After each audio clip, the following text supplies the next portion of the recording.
సమయంలో మనం ఒక వాక్య భాగాన్ని ఆలోచన చేద్దాము. ఈరోజు దేవుని యొక్క వాక్య భాగం, దేవుని యొక్క మహాకృపను బట్టి మీతో నేను చెప్పాలని అనుకుంటున్న వాక్య భాగం యోబు గ్రంథం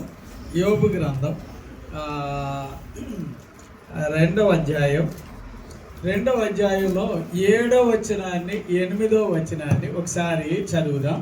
కాబట్టి అపవాది యెహోవా సన్నిధి నుండి బయలు వెళ్ళి అరికాలు మొదలుకొని నడినెత్తి వరకు బాధగల కురుపులతో యోబును మొత్తెను. అతడు ఒళ్ళు గోకుకొనుటకై చిల్ల పెంకు తీసుకొని బుడిదలో కూర్చుండగా అతని భార్య వచ్చి నీవు ఇంకను యథార్థతను వదలక యుందువా దేవుని దూషించి మరణము కమ్మనెను. సరే, అందులోనే ఇంకొక వచనాన్ని 11వ వచనాన్ని ఒకసారి చదువుతాను. 11 12 వచనం కూడా చదవండి.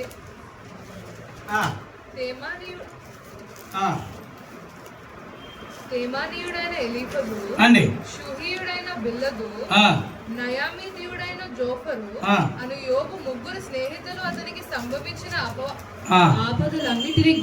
ఆపదలన్నిటినీ గూర్చి వినిన వారై అతనితో కలిసి దుఃఖించుటకును అతనిని ఓదార్చుటకును పోవలనని ఆలోచించుకొని తమ స్థలములను విడిచి వచ్చిరి. సరే, ఇప్పుడు మీరు చూడండి అమ్మా, ఇది ఒక చిన్న వాక్య భాగం.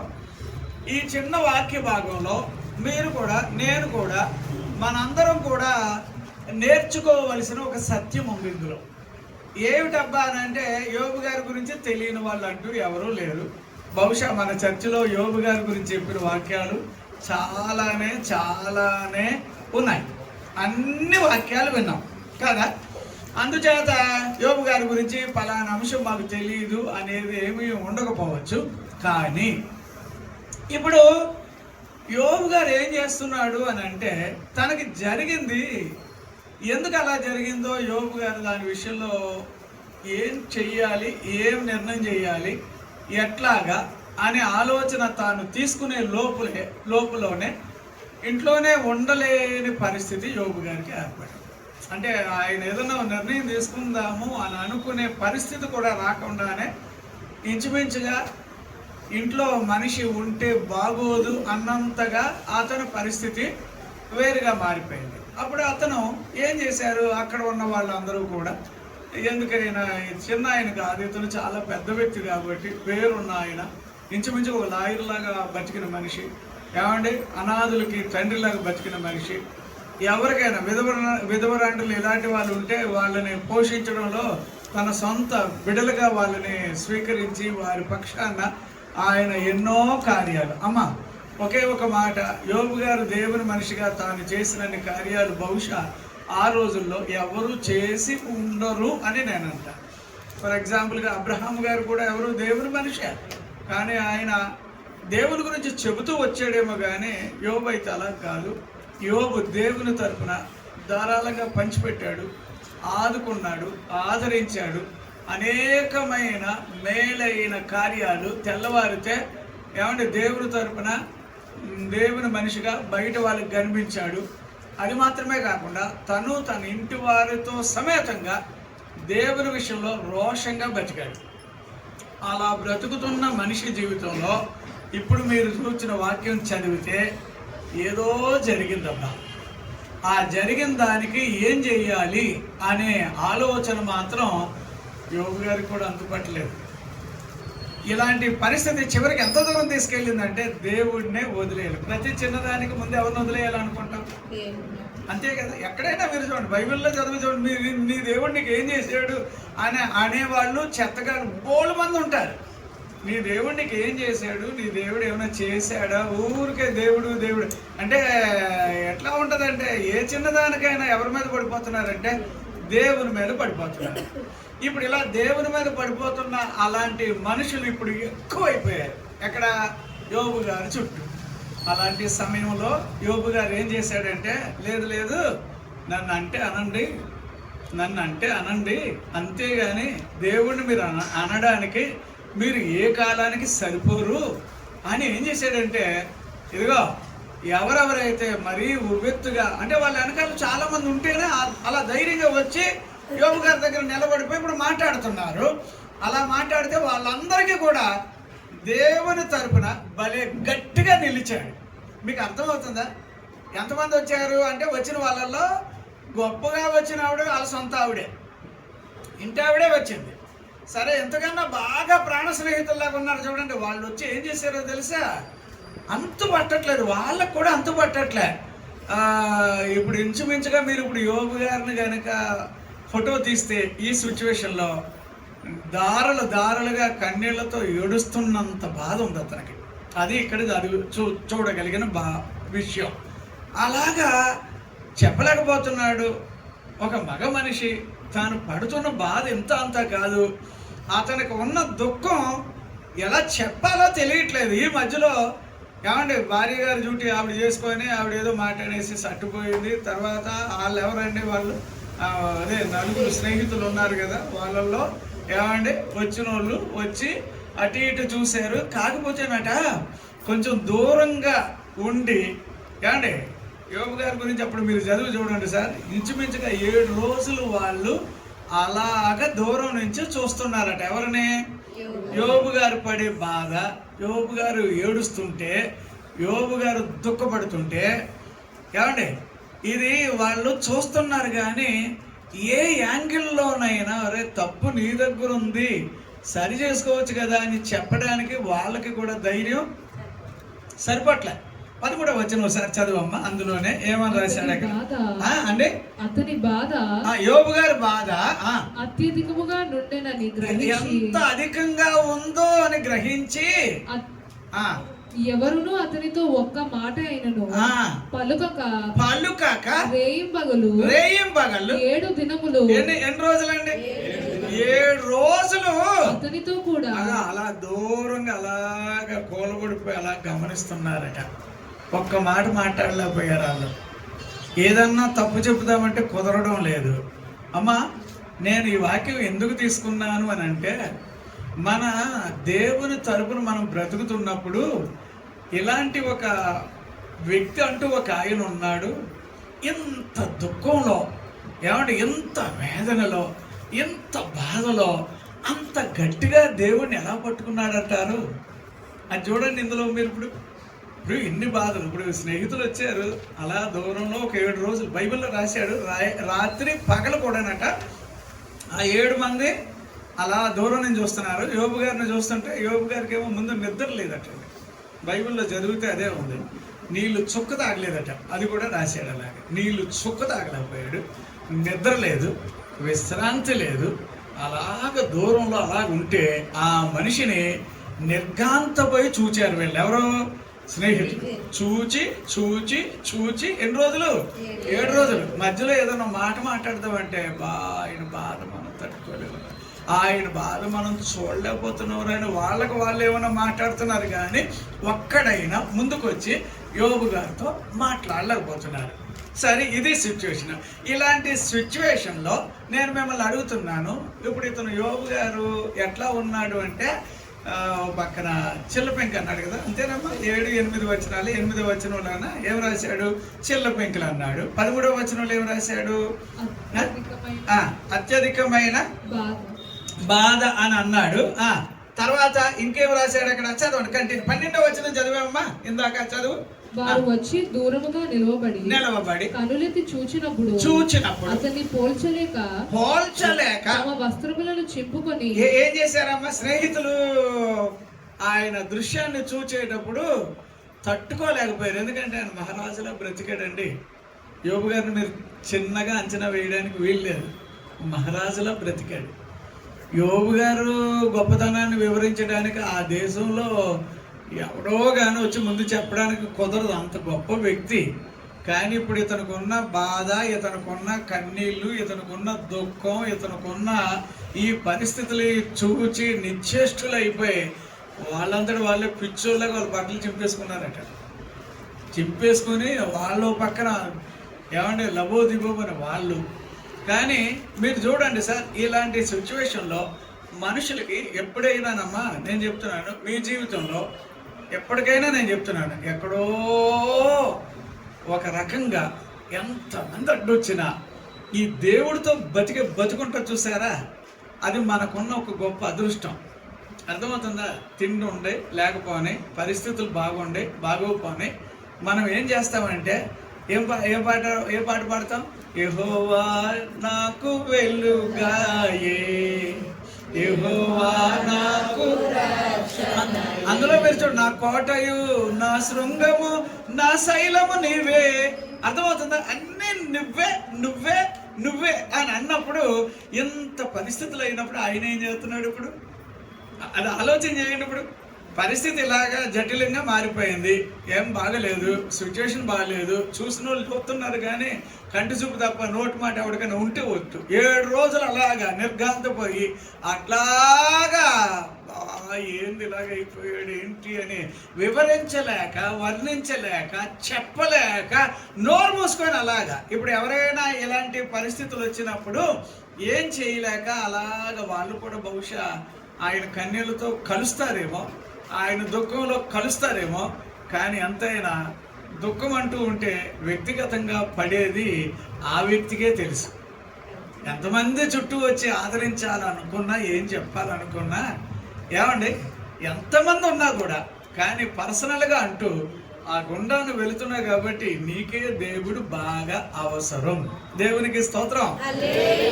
బాగా గుర్తుపట్టండి అమ్మ.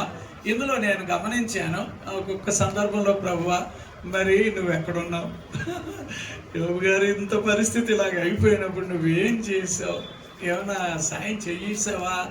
ఆడేమో సైతానికి వాడు కావాలని మరీ ఎక్కువగా ఏం చేస్తున్నాడట, బాగా బాధ పెడుతున్నాడట, కష్టపెడుతున్నాడట. అప్పుడు ఈ విషయంలో నుంచి ఒక మనిషి, నేను అంటున్నాను, మానవుడి జీవితంలో దుఃఖము లేదా కన్నీళ్ళు లేదా బాధ, వేదన, ఇవి పర్సనల్గా ఎవరికి వాళ్ళు పడుతూ ఉన్నప్పుడు ఆ బాధ, నొప్పి వేరే వాళ్ళకి అర్థం కాదు. కాకపోతే ఆ బాధ, ఆ కష్టం, అలాంటి సిచ్యువేషన్లో నీకు దేవుడు అవసరం. ఎవరు అవసరం నీకు? ఎందుకు అని అంటే, నేను ఇప్పుడు వాక్యం లోపలికి వెళ్ళాలి కాబట్టి ఇది చెప్తున్నాను నేను. ఏమండి, ఆ టైంలో ఎంతమంది ఉన్నా వాళ్ళు ఆర్చలేరు, తీర్చలేరు. అందుకే మీరు బైబిల్లో చిన్న సీక్రెట్ ఉంటుంది, అమ్మ తీసి చెప్తే. మీకు ఏదన్నా మంచి పరిస్థితులు ఉన్నాయనుకో, దేవుని బిడ్డలను కలుపుకొని ఉండాలి. ఏం చేయండి అమ్మా? చెప్పండి. ఎప్పటికైనా వాళ్ళేనమ్మా నీకు ఏదైనా. ఇంకా మన రక్త సంబంధులు, బంధువులు, తోబుట్టువులు వీళ్ళందరూ ఎంత ఉండుగాక, వాళ్ళు తినిపోనివ్వండి. కానీ నువ్వు పెట్టకపోయినా నీ కోసం కన్నీళ్లు గార్చేది మాత్రం దేవుని బిడ్డలే. ఎవరైనా నేను ఛాయ్ ఇచ్చాను, దానికి ప్రతిఫలం నీకు ఉంటుంది. నీ బంధువులకు నువ్వు ఛాయ్ ఇచ్చావు, ఏముండదు. అవసరమైనప్పుడు అబండాలు వేసి వెళ్ళిపోతారు. కానీ ఇక్కడ అలా కాదు. అందుకే నేనేమంటానంటే, మీకు ఒకవేళ తెలుగు బైబిల్లో ఎలా ఉంటుందంటే, మీకున్న అన్యాయపు సిరి ద్వారా కూడా నువ్వేం చేయవచ్చట అని ఓ మాట ఉంది. అలాంటి ఒక వ్యక్తి ఉన్నాడు, ఆడే అంత తెలివిగా ఉంటున్నప్పుడు మీరు ఎంత బాగుండాలి అనే ఒక మాట బైబిల్లో మత్తయి సువార్తలో మనం చదువుతాం. కాకపోతే నేను ఒక పాయింట్ చెప్తున్నా, ఏదైనా నీ జీవితంలో నీ చుట్టూ ఉండవలసింది ఎవరో తెలుసా? దేవుని పిల్లలు. ఎవరు ఉండాలి?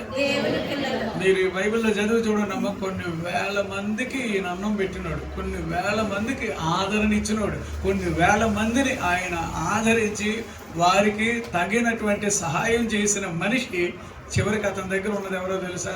ఆ 3-4 స్నేహితులు తప్ప ఎవరు లేరు. తర్వాత ఇంకెవరున్నారు? వాళ్ళ భార్య గారు ఉంది, కానీ ఆమెకి ఇంకా ఏమీ అంత ఆలోచన లేక, ఎంత పరిస్థితులు ఇంక నువ్వు బతకడం కూడా వేస్టే కదండి, ఇన్ని బాధలు ఎందుకు పడతారు సార్, ఈ బాధలు పడే బదులు మీరు తనువు చాలించుకుంటే మంచిది కదా. ఆమె సజెషన్ కూడా ఎలా ఉందో తెలుసా మరి ఇప్పుడు? అంటే ఇప్పుడు ఆమె కూడా ఆడవలేకపోతుంది. అర్థమవుతుందా? ఎవరైనా అమ్మ ఇంట్లో ఎంత కష్టం వచ్చినప్పుడు మనకి ఎవరు చివరిగా నిలుస్తారు? భార్యకు భర్త, భర్తకి భార్య, కొడుకులు, కూతుర్లు, వీళ్ళందరూ అవసరం అయితే నెమ్మదిగా జారుకోవడమే తప్పించి. ఎందుకంటే వాళ్ళ కుటుంబాలను బట్టి, అమ్మ నేనేం చేయాలి, నేను చేయాలనుకున్నా, ఇగో ఈ అమ్మాయి ఊరుకోవట్లేదు, ఇలాంటి గొడవలు ఎన్నో మనం బోల్డ్ చూస్తూ ఉంటాం. అందుకోసం నేనేమంటానంటే, యజమాని దేవుని మనిషిగా గట్టిగా బతకాలి, అమ్మ కూడా ఎలాగా దేవుని మనిషిగా గట్టిగా బతకాలి. ఏమంటే ఎందుకు అని అంటారా? రాబోయే రోజుల్లో మీకు ఊహించలేని వైభవంతో దేవుడు మిమ్మల్ని ఎదుర్కోబోతూ ఉన్నాడు. దేవునికి స్తోత్రం. అట్లాంటి గొప్ప కార్యాలు మనం అనుభవించాలంటే ఈ పరిస్థితులు, ఇప్పుడు మనకి 5,000 నోటికి వెళుతున్నాయి, దేవునికి స్తోత్రం. మన కంచం నిండుతుంది, దేవునికి స్తోత్రం. మంచి బట్టలు ఇచ్చినాడు, దేవునికి స్తోత్రం. మనకు మంచి అవయవాలు ఇచ్చినాడు, దేవునికి స్తోత్రం. మీరు ఎప్పుడైనా ఇలా చెబుతారా? చెప్పరా? అవయవాలను బట్టి దేవునికి స్తోత్రం చెల్లించాలి. ఏమండి, ఈ వయసు వచ్చేటప్పటికి చాలా మందికి పల్లె కనబట్టలే. ఏమంటే చాలా మంది ఈ వయసు వచ్చేటప్పటికి వాడు తిన్నది అరగడం లేదు. ఎన్నెన్నో సమస్యలు ఉన్నాయి. దేవుని వాక్యం పట్టుకొని అసలు మీకు రోజులే గుర్తు రాకుండా దేవుడు అప్పుడే కొత్త సంవత్సరంకి తీసుకుపోతున్నాడు. చూడు సార్, ఎంత మంచోడు సార్. అందుగురించి నేనేమంటున్నానంటే, ఇప్పుడు నేను చెప్పే వాక్యం మనిషి జీవితంలో ఇలా దుఃఖాలు, వేదనలు, బాధలు ఇలాంటివి వచ్చినప్పుడు వీటికన్నా ముందుగా నువ్వు దేవునిని రుచి పట్టేసేయాలి. అర్థమవుతుందా? దేవుణ్ణి యెహోవా ఉత్తముడని, ఆయన ఎప్పుడూ అన్యాయం చెయ్యడు అనేది నీ మనసులో పడాలి. ఆయన ఎప్పుడు మనిషిని ఇరకాటంలో పాడేసేవాడు అనేది ఎప్పటికీ నీకు అలా ఉండకూడదు. ఎందుకు అంటే నువ్వు ఆరాధించే దేవుడు మామూలువాడు కాదు, అంత బలమైన శక్తి కలిగిన వాడు. అందుచేత నేనేం చెప్తున్నానంటే, బాధలు వచ్చినా కష్టాలు వచ్చినా ఈ ఏడుస్తున్న ఈ జీవితంలో దేవుడు ఎలా సాయం చేస్తాడో అనే వాక్యాన్ని మనం ఈరోజు వినబోతున్నాం. దేవునికి స్తోత్రం. హల్లెలూయా. సరే అమ్మా, ఇప్పుడు జనరల్గా మన జీవితాల్లో బాధ అంటే కన్నీటితో ఉండే బ్రతుకు ఒకటి ఉంటుంది. అవి బయట ఈయనకి తెలియదు, ఆవిడికి తెలియదు, ఎవరి కాళ్ళే అటు తిరిగి ఇటు తిరిగి ఎడుతూ ఉంటారు, బాధపడుతూ ఉంటారు. అయ్యో మేమేం తప్పు చేస్తాం, అయ్యో మా బతుకుల్లో ఏంటి కష్టాలు. ఇద్దరు, యజమాని ఎడుతాడు, యజమాని వెళ్ళి అమ్మతో చెప్పలేడు, అమ్మ ఎడుతుంది, అమ్మ వెళ్ళి అయ్యగారికి చెప్పలేరు. వీళ్ళు అటు ఇటు ఉండి ఏడుతూ బాధపడుతూ ఉంటారు. కానీ మళ్ళీ మా మిగిలిన వాళ్ళందరి దగ్గర అలాగా ప్రశాంతంగా మాట్లాడుతూ ఉంటారు. ఇలాంటి కష్టాల్లో ఉన్న నీ జీవితాన్ని దేవుడు ఊరికనే వదిలేస్తాడని ఎప్పటికీ నువ్వు అనుకోకూడదు. అర్థమైందా?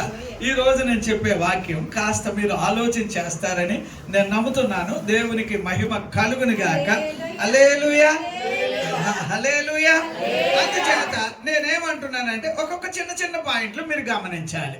ఇది జనరల్గా ఎలాగంటే, మన జీవితాల్లో దుఃఖంతో ఉండే రోజులు ఉన్నాయి. అప్పుడు ఆ దుఃఖానికి ముందుగానే దేవుడు నీలో ఉండేటట్టుగా, బాగా ఉండేటట్టుగా, అంటే హోందాగా ఉండేటట్టుగా నువ్వు నేను చాలా జాగ్రత్త పడాలి. ఎందుకంటే మనల్ని కూడా ఏమంటారు, ఇంకా ఎందుకురా దేవుడు అనేది ఇది పరిపాటిగా ఈ పదం ఎప్పుడు తిరుగుతూనే ఉంటుంది. అది అలాంటి వాళ్ళ మధ్యలో నువ్వంటూ గట్టిగా నిలబడాలంటే నీకు ముందుగానే దేవునితో గట్టి సంబంధాలు ఉండాలి. ఏమండి, మీకు ఆలోచన చేయండి. ఎవరెవరికో అన్నీ జరుగుతూ ఉంటే మనకే జరగనట్టు కనిపిస్తాయి. అప్పుడు ఏం చేస్తాం? ప్రభు వాళ్ళకి చేసాం, ప్రభు వీళ్ళకి చేసాం, ప్రభు వాళ్ళకి అయినాయి, మాకే చేయలేకపోయాం. చూసారా ఇలాగ ఉంటాయి. అప్పుడు ఏం చేయాలి? అందుకోసం నేనేమంటానంటే, దేవునిలో మీరంటూ గట్టి మనుషులుగా మారడానికి చిన్న చిన్న వాక్యాలు నేను చెబుతాను. మొట్టమొదట మనకి ఈ బాధ మన జీవితాల్లో ఉండడానికి చూడమ్మా, ఇర్మియా గ్రంథం 2వ అధ్యాయం 17వ వచనాన్ని ఒకసారి చదువుతారమ్మా. ఏమని అన్నాడు? ఇర్మియా గ్రంథం 2వ అధ్యాయం 17వ వచనాన్ని ఒకసారి చూడండి అమ్మా. నీ దేవుడైన యెహోవా నిన్ను మార్గములో నడిపించుచుండగా నీవు ఆయనను విసర్జించుట వలన నీకు నీవే ఈ బాధ కలుగజేసుకుంటేవి కదా. నీకు నువ్వే ఏం చేస్తున్నావట? ఈ బాధ కలుగజేసుకున్నావు కదా. 19వ వచనం అందులోనే మళ్ళీ, నీ దేవుడైన యెహోవాను విసర్జించుటయు నీకు నా ఎడల భయభక్తులు లేకపోవడం వలన బాధకును శ్రమకును కారణమగునని సరే నీవు తెలుసుకొని గ్రహించినట్లు నీ చెడుతనము నిన్ను శిక్షించును. సరే, ఇప్పుడు ఇందులో ఒక్క చిన్న పాయింట్ చూడండి అమ్మా. దేవుని పిల్లలు వేరే, లోకంలో ఉండే పిల్లలు వేరే. అర్థం చేసుకోవాలి. ఇప్పుడు దేవుని పిల్లలకి దుఃఖం అనేది, వేదన అనేది, ఒకవేళ కన్నీటి జీవితం అనేది అది తాత్కాలికంగా ఉంటుందే తప్ప అది పర్మనెంట్గా ఉండేది కాదు. మనసులో పడాలి మీకు.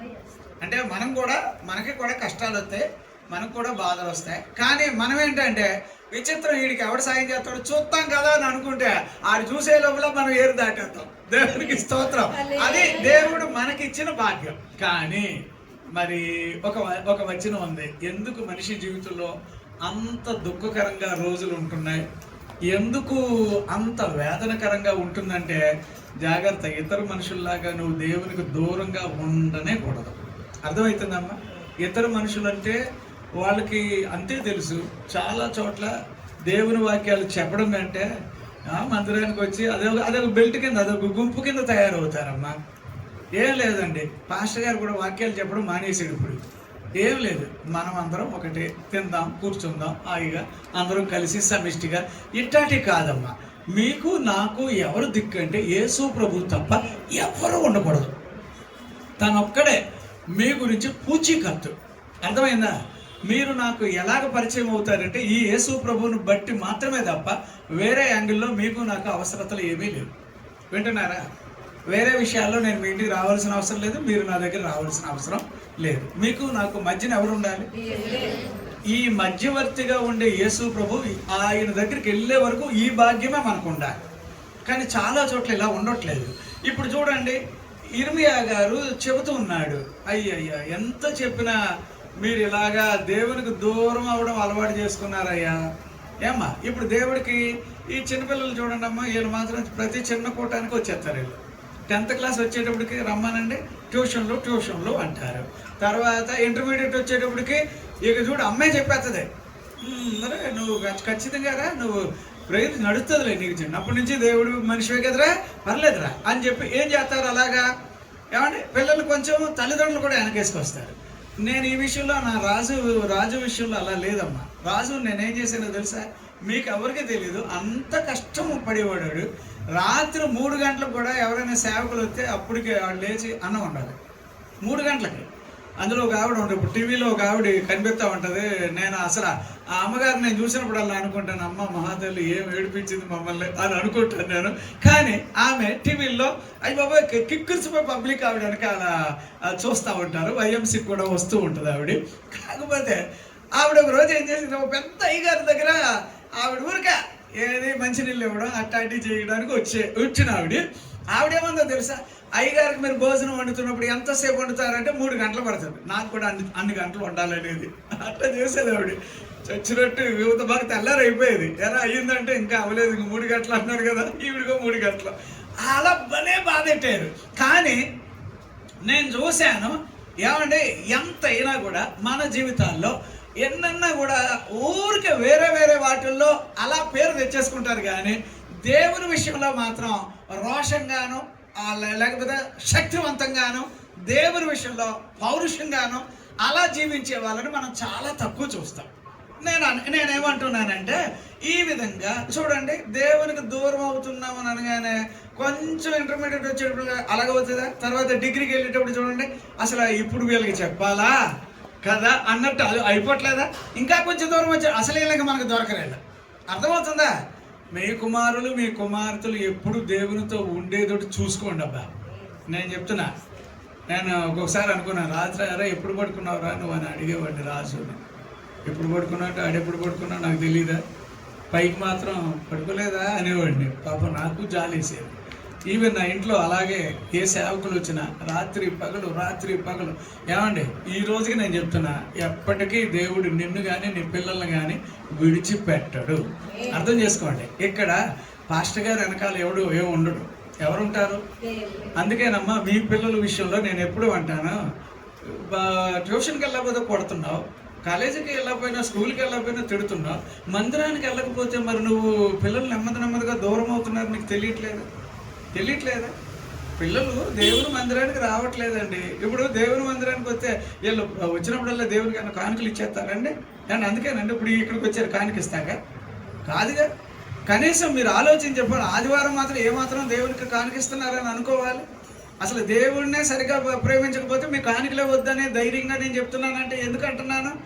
అందుకోసం నేనేమంటానంటే, ఒక్కటి దుఃఖంతో ఉండే రోజులు ఎందుకు వస్తున్నాయంటే దేవునికి దూరంగా జరగడం వల్ల. ఎవరిన్నన్నా కూడా నువ్వు మాత్రం దేవునికి దూరంగా అవ్వకూడదు. మర్చిపోకండి అమ్మ. కోపంగా ఏమనుకోకూడదు ఇందులో. ఏ యాంగిల్లోనా సరే ఎంతైనా దేవుడు నిన్ను పైకి తీసుకొచ్చే కొద్దీ దేవునికి ఇంకా సన్నిహితంగా ఉండు, దగ్గరగా ఉండు. అది నీకు అలవాటు కావాలి. సరే, రెండవ పాయింట్ నేను చెప్తాను. ఇది కూడా మనకు అవసరమైన ఇంకొక వాక్య భాగం. సామెతల గ్రంథం 23:29 వచనం ఒకసారి చూడండి అమ్మా. ఏమని అన్నాడు అక్కడ? సామెతల గ్రంథం 23:29 వచనం ఏమని రాశాడు అక్కడ? దేవునికి ఎవరికి శ్రమ, ఎవరికి దుఃఖము. ఎవరికి దుఃఖము. దుఃఖం అంటే అమ్మ తెలుగులో దుఃఖం అంటే దానికి ఏమని అనొచ్చు? ఎవరికి కన్నీళ్ళు అండి, ఎవరికి ఏడుపు అండి, ఎవరికండి ఇలాంటి. మన తెలుగులో కన్నీళ్ళుగా చెప్తాం. దుఃఖం అంటే ఎప్పుడో కానీ అది కన్నీళ్ళతో పోల్చలేం. కానీ బైబిల్ చెప్తుంది ఎవరికి కన్నీళ్ళు అబ్బా, ఎవరబ్బా ఏడుస్తున్నారు, ఎవరి జీవితం అయ్యా రోజు ఏది బాధతో కష్టంతో, ఏది లెగిస్తే వెంటనే బాధ అని అంటే ఇక్కడ ఏమన్నాడో తెలుసా? వ్యసనాలకు అలవాటు పడ్డవాళ్ళట. దేనికి అలవాటు పడ్డవాళ్ళు చెప్పాలి? దేనికి? వ్యసనాలకు అలవాటు పడ్డ వాళ్ళందరూ కూడా వాళ్ళ జీవితంలో మిగిలేది కన్నీళ్ళే. అర్థమైందా? దేవునికి దూరంగా వెళ్ళిన వాళ్ళకి కూడా ఏమున్నది? కన్నీళ్ళే. కన్నీళ్ళు అంటే అది నీకు అర్థం కానంత వేదనతో కూడిన బాధ. అందుకే ఎవరి దగ్గర అయినా మీరు ఎలాగన్నా ఉండండి, దేవుని దగ్గర వచ్చేటప్పటికి మాత్రం వేషధారణగా ఉండకూడదు. అర్థమైందమ్మా? దేవుని దగ్గరికి వచ్చేటప్పటికి ఎలా ఉండాలి? జెన్యున్గా ఉండాలి, రాయల్టీగా ఉండాలి. ఖచ్చితంగా దేవుని బిడ్డగా నీకు ఆయనకి మధ్యన విభేదంగాను తేడాగాను ఉండే పరిస్థితి రాకూడదు. దేవునికి స్తోత్రం. సరే, ఇప్పుడు మనం దేవుని పిల్లలం కాబట్టి మనకేం వ్యసనాలు ఉన్నాయి కదా? ఏముంటాయమ్మా? సరే, ఎక్కువగా ఫోన్ కంటే కూడా ఇప్పుడు ఎక్కువ ఎవరితో ఉందాం? వ్యసనం అంటే చెప్తున్నాను మరి. రాత్రి అయినా ఫోన్ లేకపోతే బతకలేని రోజులు కదా మరి ఇప్పుడు కదా. ఇంతకుముందు టీవీ అనేవాళ్ళం, ఇప్పుడు టీవీ పక్క అసలు టీవీ ఎవడైనా పెడుతున్నాడు అంటే అవన్నీ పగలగొట్టేస్తున్నారు, అక్కడెక్కడ పడేసేసి ఐదు పాత సామాన్ల దగ్గర కదా. ఫోన్ ఉంటే చాలు, దేవుడు ఉండకపోయినా పర్వాలేదు అనేటట్టు రోజులు వచ్చేసినాయి. నేనేమంటానంటే ఇగో అమ్మా, ఎన్ని వినకూడనివి, చూడకూడనివి, జరగకూడనివి ఈ చివరి రోజుల్లోనే జరుగుతున్నాయి. కాబట్టి నువ్వు దేవునితో ఎక్కువ సంబంధం పెట్టుకుని బతకాలి. వినకూడని ఈరోజు న్యూస్ చూసారా? ఎవడో కొడుకు, 28 సంవత్సరాల కొడుకు, వాడు జలసాగా రోడ్డు మీద పని పాట లేక, అసలు మగపిల్లలు అని అనగానే నేను అనుకుంటాను ఇళ్లలో ఖాళీగా ఉంచనే కూడదు. మగపిల్లలు అని అనగానే ఈ పాటికి వాళ్ళకి ఏముండాలి తెలుసా? చేతిలో పని ఉండాలి. రేపంటూ గబుకుమనే ఎవరికైనా కట్టబెట్టాలనుకోండి, ఏవేసి పంచుతావు, ఏవేసి పోషిస్తావు అనేది ఒకటి వస్తుంది. కాబట్టి ఏదైనా సరిగా ఏ పని రాకపోతే మీ మేస్త్రులు ఉన్నారు కదా, కూడా పట్టుకోండి ఎవరో ఒకళ్ళు. నేను ఎలాగన్నానన్నా ఇంకా సీరియస్గా చూడకండి అయ్యా బాబు. ఎవరైనా ఖాళీగా ఉన్నారనుకో తప్పు కాదు సార్, అదేంటండి ఈ పిల్లోడిని ఈ రోజు ఇక్కడ పని పెట్టారని నేను అలాగ అన్నా. కష్టపడి తినాలి అనేది నా ప్రాసెస్. అయితే పని పాట లేకుండా ఉన్నవాడు ఎవడో 28 సంవత్సరాలు ఉండి ఈ ఫోన్లు పిచ్చి రోడ్ల మీద తిరిగి తన తల్లితో వేరుగా ఉంటే తండ్రి చూసి ఏవేసి 2 కొట్టి సాగొట్టేసాడు. ఈ రోజు విషయంలోనే అనుకుంటా ఏదో 10 గంటల క్రితం ఎప్పుడు పెట్టారు. అంటే ఎంత దుర్మార్గం జరుగుతున్నాయి ఇప్పుడు ఎవరికి దుఃఖం, ఎవరి జీవితాలు ఎప్పుడు ఏడుస్తూనే ఉంటాయి, ఎవరి జీవితాలు ఎప్పుడు వారు శోకంతో బతుకుతారు అని అంటే ఎవడైతే జల్సాగా ఏది దేనికి ఏమంటారు? వ్యసనాలు అనగానే అంత ఈజీగా మనల్ని వదిలిపెట్టవవి. మీరేమనుకుంటారు? నేను బాగానే ఉన్నాను కాబట్టి మా ఆయన గారు ఎలాగున్నా పర్వాలేదన్న ఆ విధమైనటువంటి దర్జాతనం నీకు ఉండకూడదు. మీ ఆయన గారు కూడా ఎలాగ ఉండాలో తెలుసా? వాక్యానుసారంగా ఉండేటట్టుగా తయారు చేయండి. ఏదన్నా చిన్న బలహీనతలు ఏమైనా ఉంటే ప్రభు వాటి నుంచి మనిషిని విడిపించి గట్టిగా ప్రభువులో స్థాపించులాగున నువ్వు నేను ఖచ్చితంగా దేవుని దగ్గర మొరపెట్టేవారిగా కావాలి. దేవునికి స్తోత్రం. అక్కడికి 2 పాయింట్లు, 3వ పాయింట్కి వెళదాము. లూకాసు వార్తకు రండమ్మా, 6వ అధ్యాయం 18వ వచనం ఒకసారి చదువుతారా? మొట్టమొదట మన జీవితాలు ఇప్పుడు యోబు గారికి ఉన్న బాధ ఏమిటి అంటే అదో పరీక్ష అయి ఉండాలి. కానీ వాస్తవానికి అతడు దాంట్లోంచి బయటపడడానికి కారణం ఎవరంటే తాను నమ్ముకున్న దేవుడు అన్యాయస్తుడు కాదు. దేవునికి స్తోత్రం. హల్లెలూయా. సరే, ఇప్పుడు చదవమ్మా, చదువుతారా? 6:18వ వచనం. అపవిత్రాత్మల చేత బాధింపబడిన వారు వచ్చి స్వస్థత నొందితిరి. చదవండి ఇంకా. ప్రభావము ఆయనలో నుండి బయలుదేరి అందరినీ స్వస్థపరచుచుండెను గనుక జన సమూహమంతయు ఆయనను ముట్టవలనని. సరే, ఇప్పుడు ఇంకొక పాయింట్, ఇది కూడా మీ మనసులో పడాలమ్మా. ఎవరైతే ఇది అపవిత్రాత్మలు చేత పీడించబడతారో వాళ్ళ ఇల్లు ఎప్పుడూ శోకమే, దుఃఖమే, కన్నీళ్ళే. అర్థమైందా? ఇది మామూలుగా చెప్తే అర్థం కాదండి. మీరు సురీఫెనీకియా స్త్రీ ఎక్కడ చదువుతాం మనం? 15 మత్తయి సువార్త మీరు చదివితే ఆవిడ మామూలుగా ఏడిసిందండి. ఏమండి, చివరికి ఆవిడ ఏమందంటే, బాబోయ్ ఒకవేళ నేను ఇలాగే కనుక చచ్చిపోతే నా బిడ్డ ఏమైపోతుందో. అదండి ఆమె బాధ. వెళ్ళనంత దూరం, ఏమండి ఎక్కడికి వెళ్ళాలో అక్కడికి వెళ్ళేది. ఎంత దూరం చెయ్యాలో ఏం చెయ్యాలో అన్ని రకాలుగా.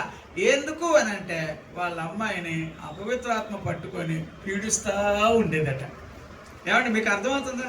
ఇంకా బైబిల్లో అలాగే ఇంకొక వ్యక్తి ఉన్నాడు. వాళ్ళ కుమారుడు ఎప్పుడు అగ్నిలోను, ఎక్కడమ్మా, నేలల్లో పడ్డ తర్వాత అగ్నిలో పడితే గొడవ లేదేమో కానీ అగ్నిలో పడ్డవాడు కాలిపోయితే ఉన్నవాడు ఇప్పుడు నీళ్ళల్లో పడ్డాడంటే ఎలా ఉంటుంది?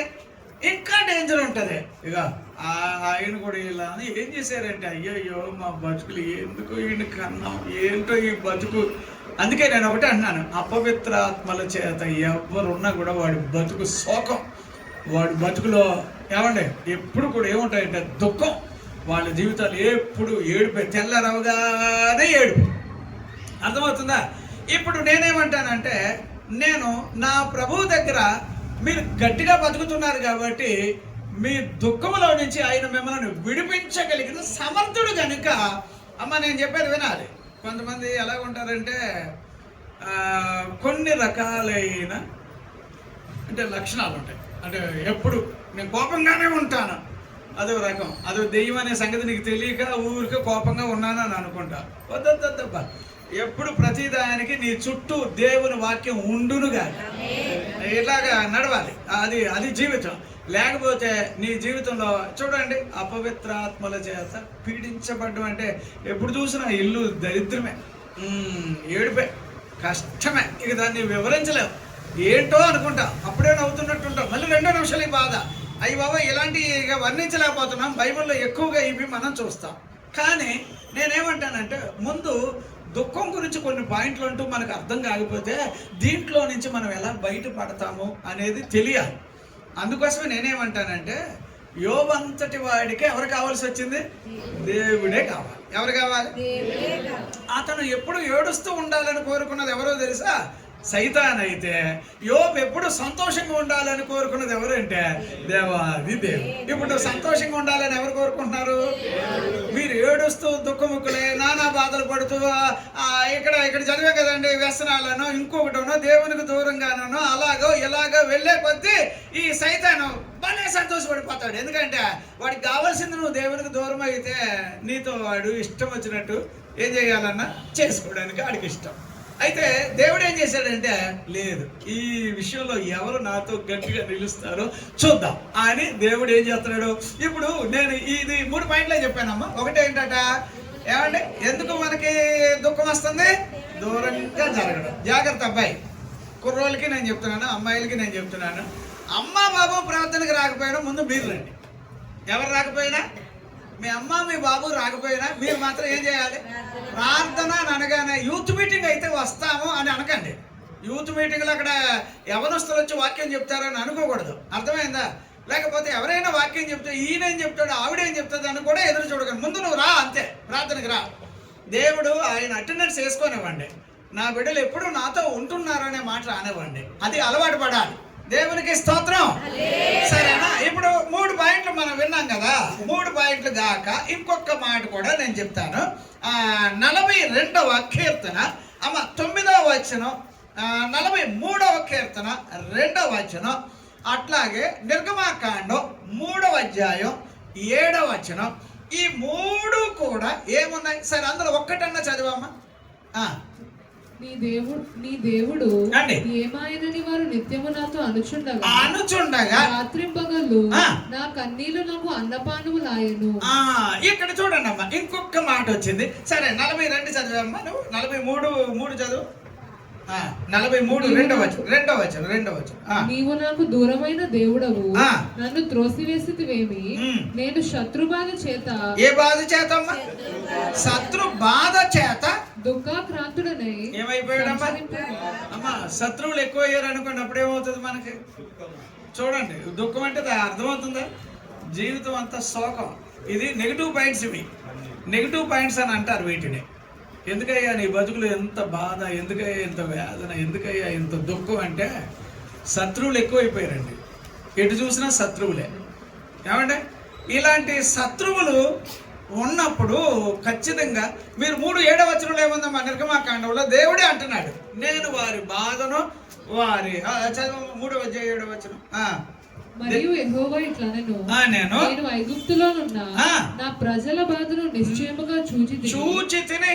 పనులలో తమ్మును కష్టపెట్టు వారిని బట్టి వారు పెట్టిన మొరను వింటిని. వారి దుఃఖములు ఏదమ్మా? వారి దుఃఖం ఏదమ్మా? దుఃఖం అంటే ఏంటి? ఏడుపండి బాబు, కన్నీళ్ళండి బాబు. ఎంత వేదన పడుతూ వాళ్ళు చివరికి ఊపిరి పీల్చుకోవాలని ఇవ్వట్లేదు అక్కడ. ఈరోజు 500 ఇటుకలు ఇవ్వాలి అని అంటే, అయ్యో మీరు కర్ర ఇవ్వలేదు, గడ్డి ఇవ్వలేదు, పుల్లలు ఇవ్వలేదు అంటే ఆ మాట అడగకూడదు, మీరే తెచ్చుకోవాలి. కానీ సాయంత్రం కల్లా ఇవ్వకపోతే ఆ చౌకిచ్చుకుని కొట్టి ఇక ఇంతకేనండి వాళ్ళు చేసే పనులకి ఒక్కొక్కసారి అందించకపోతే, వాళ్ళు కొడితే దెబ్బలకు చచ్చిపోతే ఒక్కడిని ప్రత్యేకంగా సమాధి చేసేవారు కాదండి. అలాగే 10-20 మంది కలిస్తే సామూహికంగా ఒక సమాధి. నాకు ఎలాగ అనిపిస్తుంది అంటే, మనం ఇలాంటి పరిస్థితులు చూసినప్పుడు ఎవరి దగ్గరికి వెళ్ళాలి? మనకు ఒక అధికారి ఉన్నారు, ఇంకో అధికారి దగ్గరికి వెళ్తే అధికారి సాయం చేసేటట్టు ఉన్నారనుకుంటున్నారా? ఏమంటే అంత బాధలో కూడా మనం ఒక అధికారి దగ్గరికి వెళ్తే నువ్వు లంచం ఏమైనా ఇస్తావని చూసే దరిద్రం తప్ప నీకు చెయ్యాలని ఎందుకు చెయ్యాలని అంటాడు. అది లోకం. అందుకోసమే నేను అంటాను, మర్యాదగా, మరీ మంచిగా, మరీ యథార్థంగా నీకు దేవుడు అవసరం. ఎవరైనా సమయం వచ్చేటప్పటికి ఎవడైనా ప్లేట్ తిరగేయచ్చు, కానీ నేను బోధించే, నేను ప్రసంగం చేస్తున్నా నా ప్రభు అయిన యేసు అవసరమైతే నువ్వు ఉన్న చోటకు దిగొస్తాడు ఆయన. అర్థమైందా? అంత మంచి దేవుడి గురించి నేను మీతో మాట్లాడుతున్నాను. అందుచేత శత్రువులు ఎంతమంది అన్నా ఉన్నారండి, నా శత్రువులు ఎదుట ఆయన నాకు అట్లాంటి దేవుడిని గట్టిగా పెట్టుకోవాలి. దేవునికి స్తోత్రం. సరే, ఇలాగా బైబిల్లో మనకి దుఃఖానికి రీజన్స్ చాలానే వచ్చినాయి. ఎన్ని వచ్చినాయి ఇప్పుడు?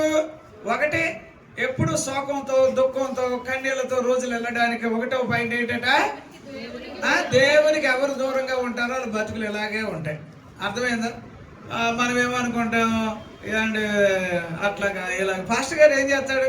సరేనమ్మా ప్రార్థన చేస్తామమ్మా అంటారు. ఏమంటే నేను ఇందాక ప్రేయర్కి రావడానికి ముందు కూడా అయ్యగారు అంటే ఆవిడకి నేను ఇక్కడ దగ్గర ఉన్నట్టుగానే, అయ్యగారు 10 నిమిషాలు మీరు ఇక్కడికి వచ్చి ప్రార్థన చేస్తేనండి అంటున్నారు.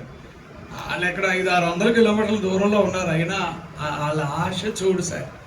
నేను అన్నాను, అమ్మా నేను హైదరాబాద్లో ఉన్నాను కదమ్మా, నేను ఏదన్నా ఓ రోజు అటు వచ్చినప్పుడు ప్రార్థన అదేనా అయ్యగారు, లాస్ట్ టైం మీరు వచ్చారు, మంచం మీద ఉన్న మనిషిని నేను లేచి ఇప్పటి వరకు బాగున్నాను, ఈ మధ్యలో నాకు ఏదో కొంచెం ఇబ్బంది అయింది ఈ వర్షాల వల్ల ఏటో అంటే చెప్తున్నా.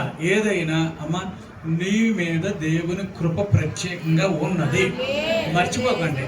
మీరు బయట ఉన్నటువంటి వాళ్ళతో పోల్చుకోకండి. వాళ్ళే, మీరే. మీకు వాళ్ళకి తేడా ఏంటంటే, మీలో ఉన్నవాడు లోకంలో ఉన్నవాని కంటే గొప్ప. ఇది ఉండాలమ్మా. ఇలా ఉంటే కనుక ఇక కొన్నిసార్లు దూరంగా జరిగారు, శోకంలో పడతారు, బాధల్లో పడతారు, ఇరకాటంలో పడతారు. ఇంకో కొంతమంది వ్యసనాల వల్లట. దేనివల్లమ్మా? ఇంకొకటి ఏం నేర్చుకున్నా? అపవిత్రాత్మ అంటే దెయ్యాలు. ఈ దెయ్యాలు స్వభావం. అందుకే నేను అంటాను, సరదాగా కూడా ఏమండి వాడి లక్షణాలు మనలో ఉండడానికి వీలు లేదు. అర్థమైందండి? సరదాగా ఏముందిలే చిన్న అబద్ధాలు ఆడుతున్నాం అంటే అయ్యే మోపు అవుతాయేమో, జాగ్రత్త. అందుకని నేనేమంటానంటే కరెక్ట్గా ఉండండి. ఈ బైబిల్ పట్టుకున్న తర్వాత నీకేమీ అపాయం రాదు. దేవునికి స్తోత్రం. ఏమంటే కుడి పక్కన ఎంతమంది పడినా, ఎడవ పక్కన అంతమంది పడినా, ఎంతమంది అన్న పడినా వాళ్ళే పడిపోతారు, నువ్వు చక్కగా నిలబడతావు అంతే. దేవునికి స్తోత్రం. అది మనసులో పడాలి. సరేనా? 4వది ఏమన్నానమ్మా? 4వ పాయింట్, ఎప్పుడైతే శత్రువులు పెరిగిపోతున్నారో అప్పుడు మీకు ఏమవుతుంది? దుఃఖం, వేదన, బాధ, చూసారా, ఇదొకటి. తర్వాత నా 5వ పాయింట్, అంటే 4-5 పాయింట్లు అవి చెప్పాక ఇప్పుడు వాక్యంలోకి వెళదాం. ప్రసంగి 7వ అధ్యాయం 26 వచనం ఒకసారి చదువమ్మా. ప్రసంగి 7వ అధ్యాయం 26వ వచనాన్ని. మరణము కంటే ఎక్కువ దుఃఖము కలిగించున్నది, మరణము కంటే ఎక్కువ దుఃఖము కలిగించున్నది ఒకటి నాకు కనబడెను, అది వలల వంటిదై. ఎలాంటిదమ్మా? వలలు వంటిదై, ఉరులు వంటిదై, ఉరులు వంటి మనస్సును, బంధకముల వంటి చేతులను కలిగిన స్త్రీ దేవుని దృష్టికి మంచివారైన వారు దానిని తప్పించుకొందురు గాని పాపాత్ములు దాని వలన పట్టబడదు. అమ్మ అప్పుడు ఇది ఎన్నో పాయింట్? ఇది 5వ పాయింట్ అమ్మా. 5వ పాయింట్ ఏంటంటే జాగ్రత్త. రోజులు బాగోలేదు, ఎవడో చాటింగ్ చేస్తున్నాడట. చాటింగ్ కాదు, చీటింగ్ చేస్తున్నాడని అనుకోవచ్చుగా. ఫోన్లో హలో, అయ్య బాబు ఎంత చక్కగా మాట్లాడుతున్నారు కదా. అయ్యి బాబు, అందరూ మగాళ్ళ కంటే ఇప్పుడు ఎక్కువ మాట్లాడేది ఎవరు? ఆడవాళ్ళే. స్వీట్గా వాయిస్ అనాలే కదా. అట్లా ఏం లేదు, నాన్న పర్సనల్గా చెప్తున్నాను. ఫోన్ చేయగలరు, హలో హలో కొంచెం టైం స్పెండ్ చేయగలుగుతారంటే అంటారు. ఎంత ముద్దుగానో టైం స్పెండ్ చేస్తారంటే మనం ఏం చేస్తాం, ఫోన్లో ఆడేవాడు కదా అని అనుకుంటే మీకు పెళ్ళి అయిందా అని అడుగుతుంది. అయ్యి బాబు, ఇదొక గొడవ. ఇక ఇవన్నీ జరుగుతున్నాయి. ఇప్పుడు చివరి రోజుల్లో కొన్న మనుషులకి ఏర్పరచబడిన వారు సైతం ఏమైపోతారంటే జాగ్రత్త. ఇప్పుడు సంసారాలు చేసేవాళ్ళు సంసారాలు చేస్తున్నారు చూడండి, కుటుంబాలు. ఏమంటే చట్టాల్లో చాలా మార్పులు వచ్చినాయి. ఎవడు ఎలాగున్నా ఏమో, చివరికి ఈ పిల్లోడే నా పిల్లోడా అనే డౌట్ వచ్చే కాలం వచ్చేసింది. ఇప్పుడు అంత దరిద్రం వచ్చేసింది. ఇలాంటి రోజుల్లో ఏమంటే బైబిల్లో ఏముందో తెలుసా? దేవునికి భయపడి బ్రతకడం వలన మాత్రమే దుఃఖంలో నుంచి తప్పించబడతామట. దేవునికి స్తోత్రం, హల్లెలూయా. ప్రతి వాళ్ళు మాట్లాడటమే. అలా మాట్లాడుతున్నారంటే ఇట్లా మీరు చూడండి, బైబిల్లో ఇలాగా అంటే ఇల్లీగల్గా ఉండే జీవితాలు ఉంటాయి చూడండి. ఇల్లీగల్గా అంటే తెలుసమ్మా ఎలాగా? ఇంట్లో భార్యతో ఉన్న కుటుంబం ఒక జీవితం, మళ్ళీ బయటకు వెళ్ళగానే ఏమండి నేను వాక్యం చెప్తున్నాను, మీరు వింటున్నారు, జాగ్రత్త. నేను ప్రభువుని బట్టి గట్టిగా చెప్తున్నాను. ఎక్కడైనా కోతేసాలు వెయ్యాలి అని అనుకుంటే కనుక దేవుడు మాత్రం యాక్షన్ తీసుకోబోతున్నాడు. జాగ్రత్త. నేను దేవుని తరపున మాట్లాడుతున్నా. సరదాగా బతికితే కనుక కుదరదు. అర్థమైందమ్మా? వాక్యం నేను చెప్తున్నాను, జాగ్రత్త. ఎవరో ఏదో అనుకుంటున్నారు, ఎలాగున్నా పర్వాలేదు, నేనెవడికి దొరుకుతాను. కాదు, జాగ్రత్త. నిన్ను నువ్వు అదుపులో పెట్టుకో. నీ కుటుంబం అంటూ ఉంది, నీకంటూ పిల్లలు ఉన్నారు, నీకంటూ సంసారం ఉంది, నీకంటూ జీవితం ఉంది. అందుచేత ఇలాగా దేవుని భయం లేకుండా బతుకుతారు చూడండి, వాళ్ళ బతుకుల్లో దుఃఖం, నిట్టూర్పు, కన్నీళ్ళు, వేదన. ఇక నన్ను అడగాలంటే అది ఒక శోకం అని అనాలి. ఇంతకీ నేనేమన్నాను తెలిసి ఈ వాక్యానికి ఏం చెప్పాలంటే, దుఃఖము, వేదన ఇలాంటివన్నీ కూడా ఒక సముద్రం లాగా. అందులో నువ్వు వేదలేవు, అందులో నుంచి గట్టుకు రావడం కూడా నీ వల్ల కాదు. అందుకోసమే ఏమన్నాడంటే, అరే దేవుని దృష్టికి మంచివాడిగా ఉండేవాడు తప్పించి వేరే వాళ్ళకి శోకం, దుఃఖం, వేదన, ఈ బాధ ఇంత అంత కాదు. నేను వాక్యమే చెప్తున్నాను. కానీ అట్లా వేరుగా ఉండే అలాంటి మనస్తత్వంతో బ్రతికే ఆలోచనలు యేసు ప్రభు నందు చెరపట్టబడును గాక. అర్థమవుతుందమ్మా? నా ప్రభు తరపున నేను వాక్యం చెప్తున్నాను, జాగ్రత్త. ఏమంటే ఎట్టి పరిస్థితుల్లో కూడా వేరే జీవితాలకి ఎట్టి పరిస్థితుల్లో అమ్మ ఎవరు మీ ఇంటికి వచ్చినా ఇంచుమించుగా మీరు ఎప్పుడైనా ఎవరైనా ఇంటికి వెళ్తారనుకోండి, వెళ్ళాల్సి వచ్చింది అనుకో, భార్య భర్త కలిసి వెళ్ళడం మంచిదా లేకపోతే అమ్మ కొత్త వెళ్తే మంచిది అంటారా?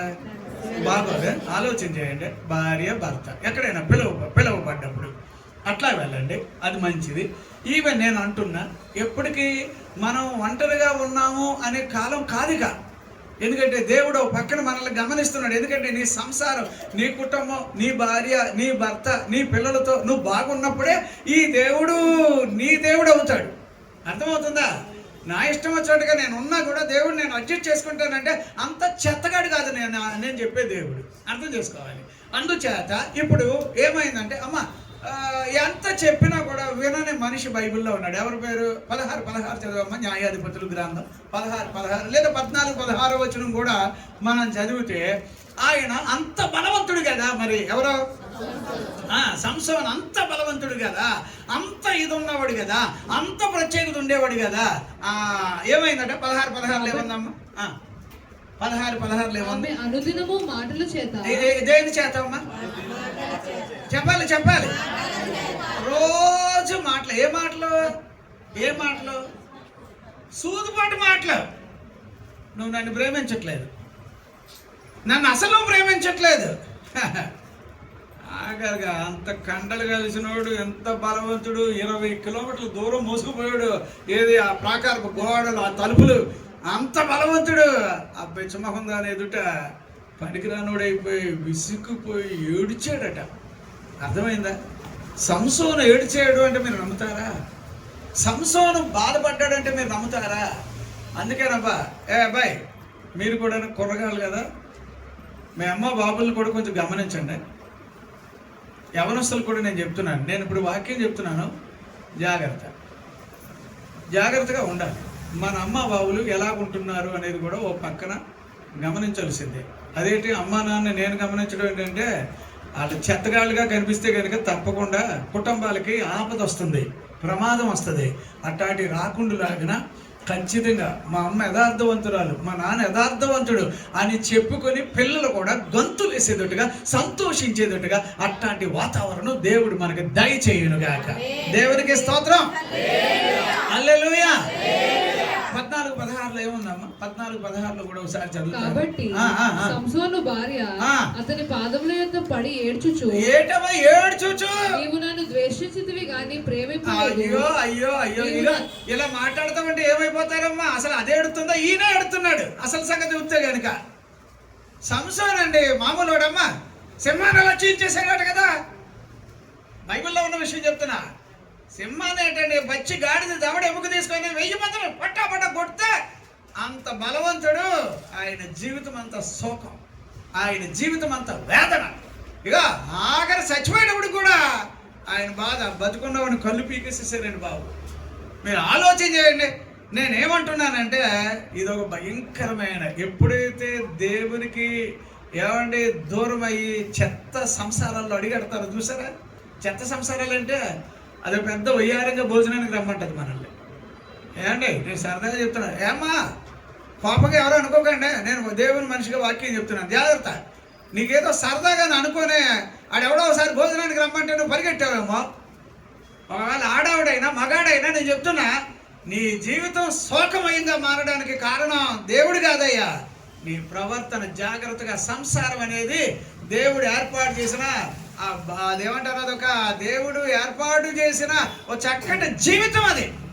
ఈ జీవితంలో వేరే ఏది అన్నంలో బిడ్డలు వచ్చినట్టుగా వాడో వీడో సరదాగా మాట్లాడుతూ ఉంటే రాసుకున్నా పూసుకున్నా తర్వాత వచ్చేది జీవితకాలం అంతా ఏమవుతాం?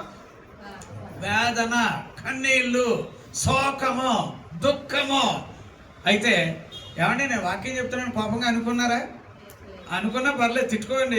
ఏమైనా కూడా ఈ వాక్యంలోంచి మనం బయట పడాలి. ఎందుకంటే వాక్యం అంత జాగ్రత్తగా మనం బతుకుని కాపాడాలి. కాబట్టి ఇప్పుడు ఏమంటే సంసోన్ అంతటోడే రోజు వేడుతున్నాడంటే ఏమనాలమ్మా? మళ్ళీ పైకి ఆవిడ ఏమంటుందో తెలుసా? నువ్వు నన్ను అసలు ప్రేమించట్లేదు, అసలు నువ్వు నాకు ఇన్నాళ్ళలాగా ఉండట్లేదు, ప్రతిదానికి. ఇప్పుడు ఇదంతా ఎక్కడవుతుందంటే అనుమానం ఏమొచ్చేస్తుందమ్మా? ఇప్పుడు యజమాని డ్యూటీకి వెళ్తుంటే ఈవిడ కూడా డ్రెస్ వేసుకొని వెళ్తుంది. ఇప్పుడు ఎందుకంటే అది కరెక్ట్గా డ్యూటీకి వెళ్తున్నాడో లేదో. రోజులు మారిపోయినాయి అమ్మా. ఇలాంటి రోజుల్లో నా దేవునితో భక్తి కలిగిన వారిగా మనం ముందుగాక. దేవునికి స్తోత్రం. హల్లెలూయా, హల్లెలూయా. సంసారాన్ని దేవుడు దీవించిన గాక, నిన్ను నీ యజమానిని దేవుడు దీవించిన గాక, నిన్ను నీ పిల్లలని దేవుడు దీవించిన గాక. మీరు ఊహించిన దానికన్నా దీపస్తంభం మీద దీపం ఉండి వెలుగుతున్నట్టుగా నీ కుటుంబం ఉంటును గాక. దేవునికి స్తోత్రం. హల్లెలూయా. మనం ప్రభువులో బాగా పైకి వచ్చే కొద్దీ ఎంతమంది ఏడ్చినా బాధలేదు, కానీ నువ్వు మాత్రం ఏడ్చే మనిషిగా ఉండకూడదు, దుఃఖముఖుడిగా ఉండొద్దు. అర్థమవుతుందా అండి? అర్థమవుతుందమ్మా? కోపంగా ఏమో అనుకోకండి. సరే, ఇంకొక వచనాన్ని మనం అది కూడా చూద్దాం. అలాగైతే ఇలా చాలా వచనాలు ఉన్నాయి. కాకపోతే మరి దీంట్లోంచి మనం ఎలా బయటపడాలి, ఈ దుఃఖంలో నుంచి బయటపడే విధానాలు ఆలోచించేద్దాం. జాగ్రత్త. ఏమండి, మనం ఎప్పుడైనా సరే బతుకుతున్న ఈ జీవితంలో నేను నా దేవుడు అనేది ఒకటి మనసులో పెట్టుకోండి అమ్మా. ఏం కావాలమ్మా? నేను, అంతే. నేను నా ఇంటి వారును. ఎవరి తరపున ఉంటాం? అంతే. కుటుంబం అనగానే ఇదే రావాలి, అర్థమైందమ్మా? అంతేగాని ఎలాగున్నా పర్లేదన్న. ఇంకోటి నేను చెప్పనా, మాస్టర్ గారు ఎప్పుడు కూడానమ్మా, నువ్వు నాకు కానుక ఇచ్చినా ఇవ్వకపోయినా పర్లేదు, కానీ నువ్వు వాక్యానుసారంగా ఉండడమే నాకు కావాలి. అర్థమైందా? సరే, ఒకవేళ పాస్టర్ గారి చేతిలో మీరు కంట్లో పడ్డారా అనుకోండి, పడినా కూడా నేనేమి మీ మీద విరుచుకుపడే మనిషిని కాదు. ఎందుకు అని అనలేదు. ఒకసారి 2 సార్లు ఏదన్నా చెప్తే ప్రేమతో చెప్పొచ్చు, కానీ తర్వాత నేను ఆ విషయాలకు వెళ్ళదలుచుకోలేదు. ఎందుకు అంటే అది నీకు దేవునికి ఉండును కాక, నా పని అంతవరకే. కానీ నేను చెప్తున్నా, మా పిల్లోడిని ఇలాగన్నాడు, మా అమ్మాయిని ఇలాగన్నారు అని మీరు ఒకవేళ ఏమంటే మీ పిల్లలు తప్పులో ఉన్నా కూడా వెనకేసుకొచ్చి నాకు వ్యతిరేకం అయ్యారనుకో, నేను కాదు మీకు విరోధిని, నా దేవుడు విరోధం అవుతాడు. జాగ్రత్త. అర్థమైందా? నేను ఎవరి తరపున వాక్యం చెప్తున్నాను? ఒకవేళ అలా కాదనుకోండి, అయ్యి బాబోయ్ మనిషిని నేను ఏమనంటే, బాబు రేపు మందిరం మానేస్తాడేమో, బాబోయ్ అలాగరా బాబు, రేపు నుంచి ఆయన ఏదో మా ఎవరో అశోక్ బాబు నాకు కానుకిస్తాడు, అయ్యి బాబు అశోక్ బాబు నేను ఏమో అనకూడదు అయ్యగారు, మీరు పర్లేదు అయ్యగారు, అలాగా అన్న రోజున నేను సేవకుని కాదు. అర్థమైందమ్మా? అంచేత మీ కానుక కన్నా నాకు నువ్వే దేవుని మనిషిగా ఉండడం నాకు నచ్చింది. అంచేత మీ ఇంటికి నేను వచ్చిన, ఏమంటే మీరు మా ఇంటికి వచ్చిన, మనం అందరం మందిరంలో చేరిన, నా దేవుడు మనసారా సంతోషించునుగాక. దేవునికి స్తోత్రం. హల్లెలూయా. జాగ్రత్త. సంతోషంగా సంసారం గురించి కొంచెం ప్రార్థన చేయండి. అమ్మ, ఇంటి దగ్గర ఆడవాళ్ళు ఉంటారు కదమ్మా, మీరు ఉద్యోగాలకు వెళ్లకుండా ఒకవేళ ఇళ్లలో ఉంటే మీ సార్ బండెక్కి బయటకు వెళ్ళి తిరిగి వచ్చే వరకు అప్పుడు ఇప్పుడు నీ జీవిత కాలానికి అతడు ఒక్కడే నీకు యజమాని గనుక, నిన్ను పోషించేవాడు గనుక, నీ కుటుంబాన్ని కాపాడేవాడు గనుక అతని కోసం ప్రార్థన చేయండి అమ్మా. అర్థమైందమ్మా? ఎన్నెన్ని అవకేషన్స్ ఉంటాయి తెలుసా? ఎన్నెన్ని వాటిల గుండా వాళ్ళు వెళ్ళాలో తెలుసా? ఎన్నో ఉంటాయి. కానీ నేను అంటాను, ఏ స్త్రీ అయితే తన భర్త కొరకు ప్రార్థన చేస్తుందో ఆమె చూస్తూ ఉండగా వాళ్ళ యజమాని గనులతో ఏమంటే ఉన్నతమైన చోటున హై లెవెల్లో అతడు ఉంటాడని మనం ఎక్కడ 31 సామెతల గ్రంథంలో అదేనమ్మా చదువుతా. ఆ వచనం మీద మనం చాలా సంతోషించవచ్చు. అందుచేత యజమాని ఆరోగ్యం ఎవరి చేతిలో ఉంది? ఇంటికి వచ్చిన వెంటనే ఆయన భార్యతో కూడా సరదాగా మాట్లాడుతూ సంతోషంగా కాసేపు టైం కేటాయించి, వారానికి ఒకసారి 2 వారాలకు ఒకసారి అప్పుడు ఇప్పుడు దగ్గర ఉన్న ప్రాంతాలు మీరు నాకు ఎక్కడైనా కనిపించారనుకో, ఇప్పుడు శిల్పారాంలో కనిపించారా? శిల్పారాంలో అలాంటి 10 తిరగండి, నాకు ఇంకా సంతోషం. ఎందుకో తెలుసా? మీరు మీ కుటుంబంతో తిరగడం, మీరు మీ కుటుంబంతో ఎక్కడ ఏదో మాల్ అంటున్నారు కదా, మాల్ తిరగండి అబ్బా, వెళ్ళండి అబ్బా. అప్పుడు ఇప్పుడు కాస్త అక్కడ తినండి, ఓ పూట కాస్త కిచెన్లో ఏమంటే రేపు వంట లేదు. మాకు బైబిల్ కాలేజీలో అలాంటివి పెడతారు. ఏమంటే నెలంతా ఉంటుంది, ఒక్కరోజు మాత్రం భోజనం ఉంటుంది. మీ ఇష్టం బయటికి వెళ్ళి ఫుల్గా తినంటారు అంటారు. అర్థమైందా? ఆ రోజు మనిషికి 600 ఇస్తారు. అక్కడ 600 ఇస్తారు. ఇక మాకు ఉంటుంది, ఎక్కడెక్కడికో పోయి తింటానికి ఇష్టపడతాం. సరే, ఏదైనా సంతోషంగా ఉండండి. దేవునికి స్తోత్రం. హల్లెలూయా. సరే, ఇప్పుడు అసలు పాయింట్ ఏంటంటే, ఇప్పుడు వాక్యం లోపలికి వెళదాం. దేవునికి మహిమ కలుగును గాక. వేటి వలన మన జీవితాలు శోక సముద్రంలో పడుతున్నాయో, బాధల్లో పడుతున్నామో అవి కొన్ని వాక్యాలు మనం విన్నాం. కానీ మరి యోబు గారు అంత పరిస్థితిలో కూడా ఎలా బయటకు వచ్చాడబ్బా? ఎలా బయటకు వచ్చాడు? వాళ్ళ ఆవిడ గారు సాయం చేయలేకపోయింది, నా స్నేహితులు చేయలేకపోయారు, అయినోళ్ళు దూరం అయిపోయారు, అన్నగారి పిల్లలు పట్టించుకోలేదు, ఏమంటే ఇంట్లో పనిచేసేవాళ్ళు అసలు వినటానికి కూడా దరిదాపులకు వచ్చేవారు కాదు. మరి యోబు ఎలా బయటకు వచ్చాడు అని అంటే, ఎవరినైతే ఆయన ఎవరి మీద ఆనుకున్నాడో, ఎవరిని నమ్మాడో, నేను ఏమండి నా ప్రభు ఎవరని చెప్పాడు? నా విమోచకుడు. ఆ మాటేనండి. 19:25 వచ్చినవమ్మా, మీరు గట్టిగా పట్టుకోవాలి. అప్పుడు ఎప్పుడైతే అలా దేవుని గట్టిగా పట్టుకున్నాడో, ఏమండి అప్పుడు ఈ సమస్యలన్నిటిలోంచి బయటకు వచ్చేసాడు. దేవునికి స్తోత్రం. హల్లెలూయా, హల్లెలూయా. ఇంకొక వచనాన్ని కూడా నేను చెప్తేనే బాగుండేటట్టుంది. కాకపోతే దానికన్నా కూడా ముఖ్యంగా ఇన్ని పాయింట్లు మనం విన్నాం కాబట్టి ఇటు సైడ్ మనం కొంచెం ఈ వాక్యాన్ని మనం చూద్దాం. ఒక చిన్న పాయింట్, ఆది కాండానికి రండి అమ్మ, ఆది కాండానికి రండి. 41 వచనం ఒకసారి చదువుతారా?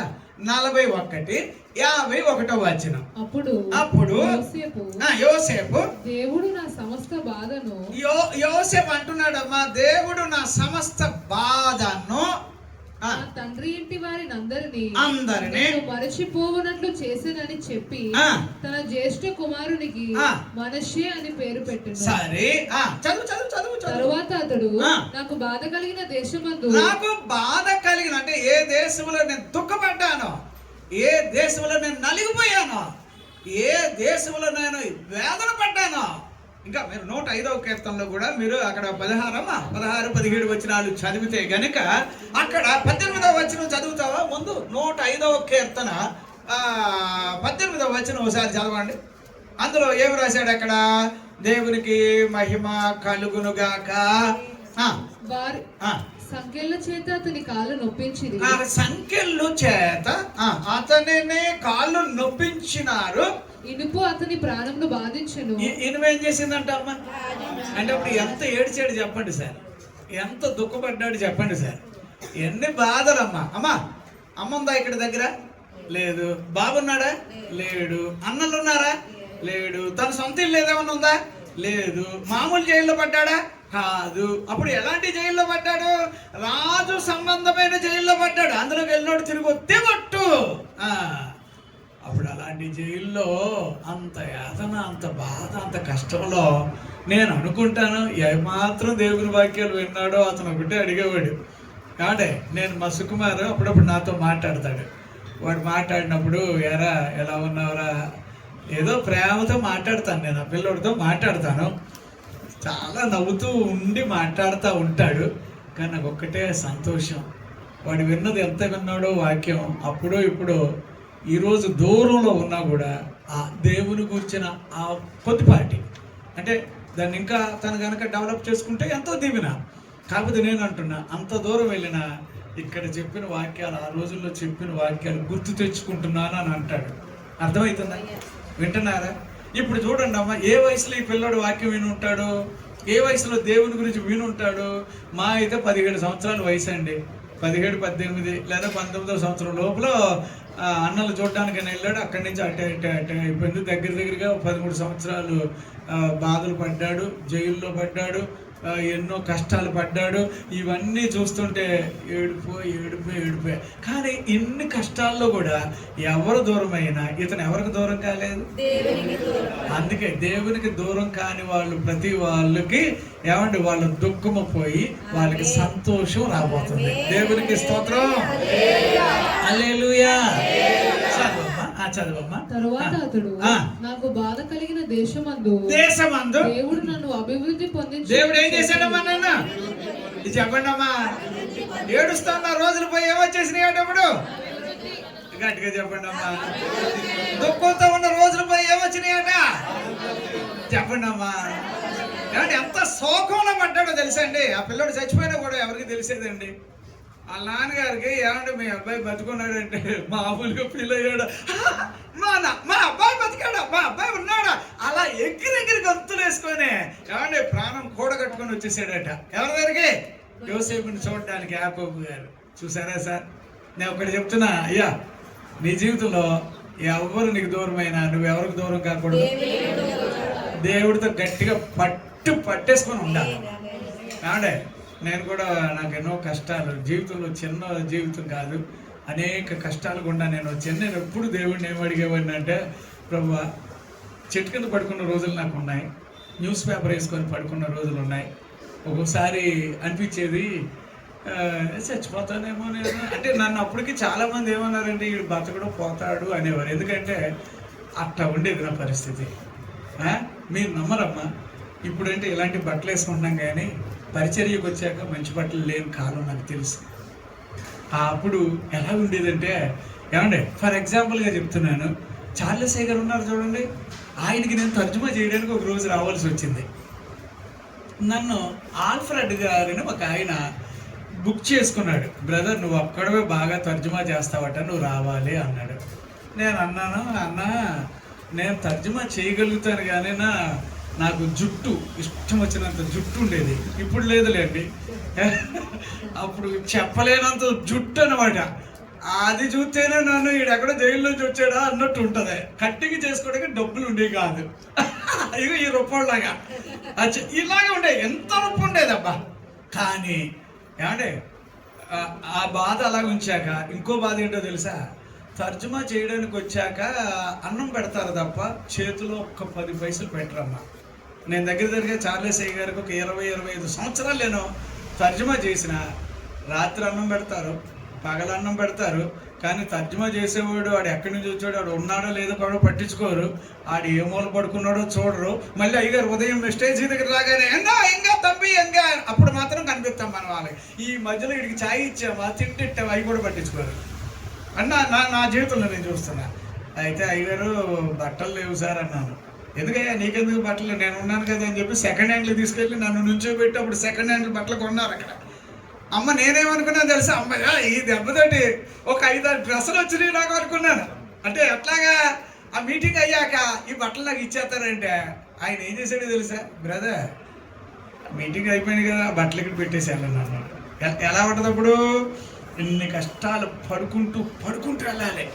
అయ్యగారు కూడా అయ్యా మీకు ఎంత తర్జుమా చేశారు కదా అని అంటే ఆయన మనల్ని ప్రేమించాడు. ఎందుకంటే మనమెవరో ఆయన ఎవరో అన్నట్టు ఉండేది.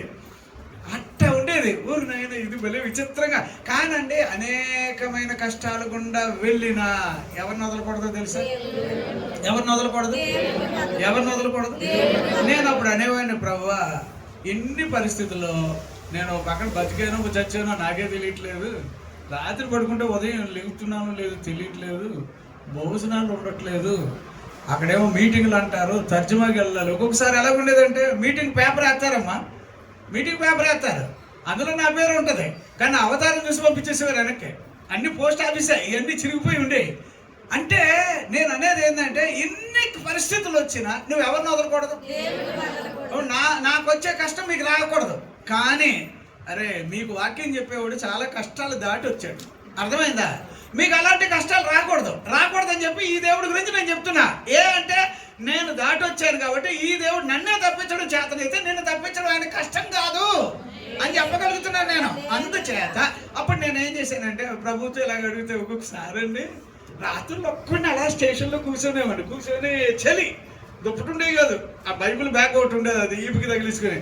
ఒకసారి అనిపించేది, బాబు ఏ కుక్కలు తరిమినా నా పరిస్థితి ఏంట్రా బాబు, ఏమైపోతావు, అస్సలు అన్ని భయమే. కానీ నాకు ఒక్కటే అనుకున్నాను, ప్రభు అందరూ దూరమైనా నువ్వు దూరం కావద్దు ప్రభు. ఎందుకో తెలుసా, నేను కల్లారా ఆయన్ని చూచాను, నేను నిజంగా చూచాను. ఒక్కసారి కాదు చాలాసార్లు. ఈవెన్ ఇప్పటికీ చెప్తున్నా, నా ప్రభుతో నేను ఇలాగ కలిసి ఉంటే మాట్లాడుతూ ఉండగా ఆయన వస్తాడు చూడండి, అది నాకు ఇంకా ఎక్కువ బలం వచ్చేస్తుంది అనమాట. అందుకోసం నేను అంటాను, ఈ దేవునితో కలిసి ఉండండి. యోసేపుకి ఎవరు లేకపోయినా పైకి తీసుకెళ్ళాడు, దుఃఖాన్ని మార్చేశాడు, కన్నీళ్లను మార్చేశాడు, ఏమంటే అంగలార్పును మార్చేశాడు, పరిస్థితి మెరుగు చేసి ఎంత స్థాయికి తీసుకెళ్ళాడట. ఇనుము అతన్ని ఏడిపించింది, గొలుసులు అతన్ని ఏడిపించినాయి, తిండి లేని రోజులు, జైల్లో పడ్డ రోజులు, బాధలు పడ్డ రోజులు, ఇవన్నీ ఎటుపోయినాయి అదంటే తన ముందు ఎవరిని పెట్టుకున్నాడట. అది అందుచేత చిన్న వయసులోనే దేవుడిని గట్టిగా పట్టుకున్నాడు. అతని జీవితం చివరికి దేవుడితోటే కలిసిపోయి అలా బ్రతికేశాడు. దేవునికి స్తోత్రం, హల్లెలూయా. నేను వాక్యం చెప్తా ఉన్నాను, దేవుడు ఎవరెవరినో దర్శించబోయే పరిస్థితులు వచ్చినాయి. దేవుడు నిన్ను పైకి తేవాలని ఆశపడుతున్నాడు, పైకి తీసుకురావాలని ఆశపడుతున్నాడు. ధైర్యం ఉంటే ప్రభువా యోసేపు దేవుడే నా దేవుడని నమ్మి ఆయన నిన్ను ఉద్ధరించబోతున్నాడు. పైకి తెచ్చే వరకు ఆయన విశ్రమించడు, ఆయన కొనుకుడు, ఆయన నిన్ను పైకి తెచ్చేవాడిగా ఉన్నాడు కనుక నీ కన్నీళ్ళకి ముగింపు, నీ అంగలార్పుకి ముగింపు, ఎవరి నీ వేదన నీ రోదన ఇవన్నీ కూడా ఆగిపోవును గాక. ప్రభు వీటి మీద ప్రత్యేకత నీకు కలుగు చేయును గాక. హల్లెలూయా, హల్లెలూయా. రెండవ పాయింట్కి వెళదాం. ఏదంటే చిన్నప్పటి నుంచి అలా ప్రభువుని పట్టుకున్నా. రెండవది 61 యెషయా గ్రంథం. అమ్మ అక్కడ 3వ వచనం చదవమ్మ. 61 యెషయా గ్రంథం 3వ వచనం, అదొకసారి చదవండి. సియోనులో దుఃఖించు వారికి సియోనులో దుఃఖించువారు ఉల్లాస వస్త్రములు ధరింపజేయుటకును ఉల్లాస వస్త్రములు ధరింపజేయడానికి బూడిదకు ప్రతిగా దేనికమ్మా బూడిదకు ప్రతిగా పూదండను భారభారితమైన ఆత్మకు దుఃఖమునకు ప్రతిగా దేనికమ్మా దుఃఖమునకు ప్రతిగా ఆనంద తైలమును చెప్పండి దుఃఖమునకు ప్రతిగా నాకేం వినబట్టలేదు దుఃఖమునకు ప్రతిగా దుఃఖానికి ప్రతిగా అంగలార్పుకు ప్రతిగా రోదనకు ప్రతిగా ఆనంద తైలము దేవునికి స్తోత్రం. మీకు అర్థమవుతుందా? ఇప్పుడు ఏ తైలం ఉంటే మీరు సంతోషంగా ఉంటారట? దుఃఖం పోతుంది, ఏడుపు పోతుంది, అంగలార్పు పోతుంది, రోదన వెళ్ళిపోతుంది. ఏమండి నేను చెప్పేది వినండి అమ్మా.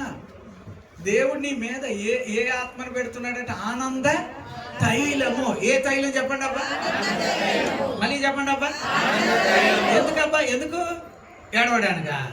ఎందుకు చెప్పండి అమ్మా. దుఃఖమునకు ప్రతిగా ఏమండి ఎలా కలర్ వేస్తారు వేయండి అబ్బా. మీరు అది ప్రత్యేకంగా ఉండాలి అక్కడ. ఆ వచనం నీ కంటికి అలా కనబడాలి. అమ్మా పడ్డ దుఃఖం చాలమ్మా, పడ్డ ఏడుపు చాలమ్మా, పడ్డ బాధలు చాలమ్మా. ఇవి పోయి ప్రభు నిన్ను ఆనంద తైలముతో నిన్ను ఆయన సంతోషింప చెయ్యునుగాక. దేవునికి స్తోత్రం. హల్లెలూయా. మళ్ళీ చదవమ్మా. అదే ఇందాక ఫస్ట్ చదవమ్మా. సియోనులో దుఃఖించే వాళ్ళంటే అమ్మ మందిరానికి వచ్చిన తర్వాత కూడా చాలా మంది ఇంకా ఎలాగొట్టారు. ఆయా బాధలు లేవమ్మా, బాధలు లేవా? అన్న ప్రార్థనకు వచ్చి ఎన్ని సంవత్సరాలు ఏడవలేదా? అలా వదిలేసాడమ్మా, దేవుడు వదిలేసాడా? అన్న గురించి మనం చదువుతాం కదా. సమూయేలు గారి యొక్క తల్లి ఎన్నోసార్లు ఏడుస్తూ ఏమంటే అలా సులోచన గారు ఏడుస్తా ఏమంటే ఇప్పుడు కొడుకునిచ్చాక ఆవిడే నవ్వుతుంది ముందు ఆడికంటే కూడా.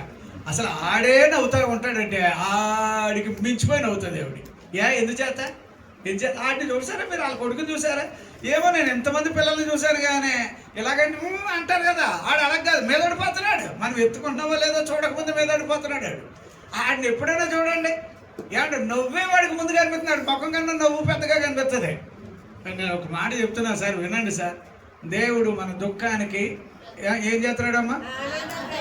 నేనే పైన సియోనులో ఉన్నవారు దుఃఖించే వాళ్ళు ఇప్పుడు ఏ వస్త్రం అమ్మ? ఉల్లాస వస్త్రం అంటే ఏంటమ్మా? ఉల్లాస వస్త్రం అంటే అది కూడా వేసుకున్నాక దుఃఖానికి సూచనగా ఉండేదా? దేనిగా సూచనగా? ఏంట్రో ఏదో స్పెషల్ ఉందో మీ ఇంట్లో గుమ్మగుమ్మలు ఆడిపోతున్నాయని ఎలాగంటారో అలాగా ఉల్లాస వస్త్రం అంటే ఎవరిని చూసినా ఇంట్లో ఉన్న వాళ్ళంతా సంతోషంగా ఉందిరుగాక, ఆనందంగా ఉందిరుగాక. ఇక అమ్మ మీకున్న భక్తి మీ పిల్లల మీద ఎలా ఉంటుందో మీకు దేవుడిచ్చిన ఈ ఆనందం మీ పిల్లల మీద కూడా పని చెయ్యునుగాక, ఏలుబడి చెయ్యునుగాక. దేవునికి స్తోత్రం. హల్లెలూయా, హల్లెలూయా.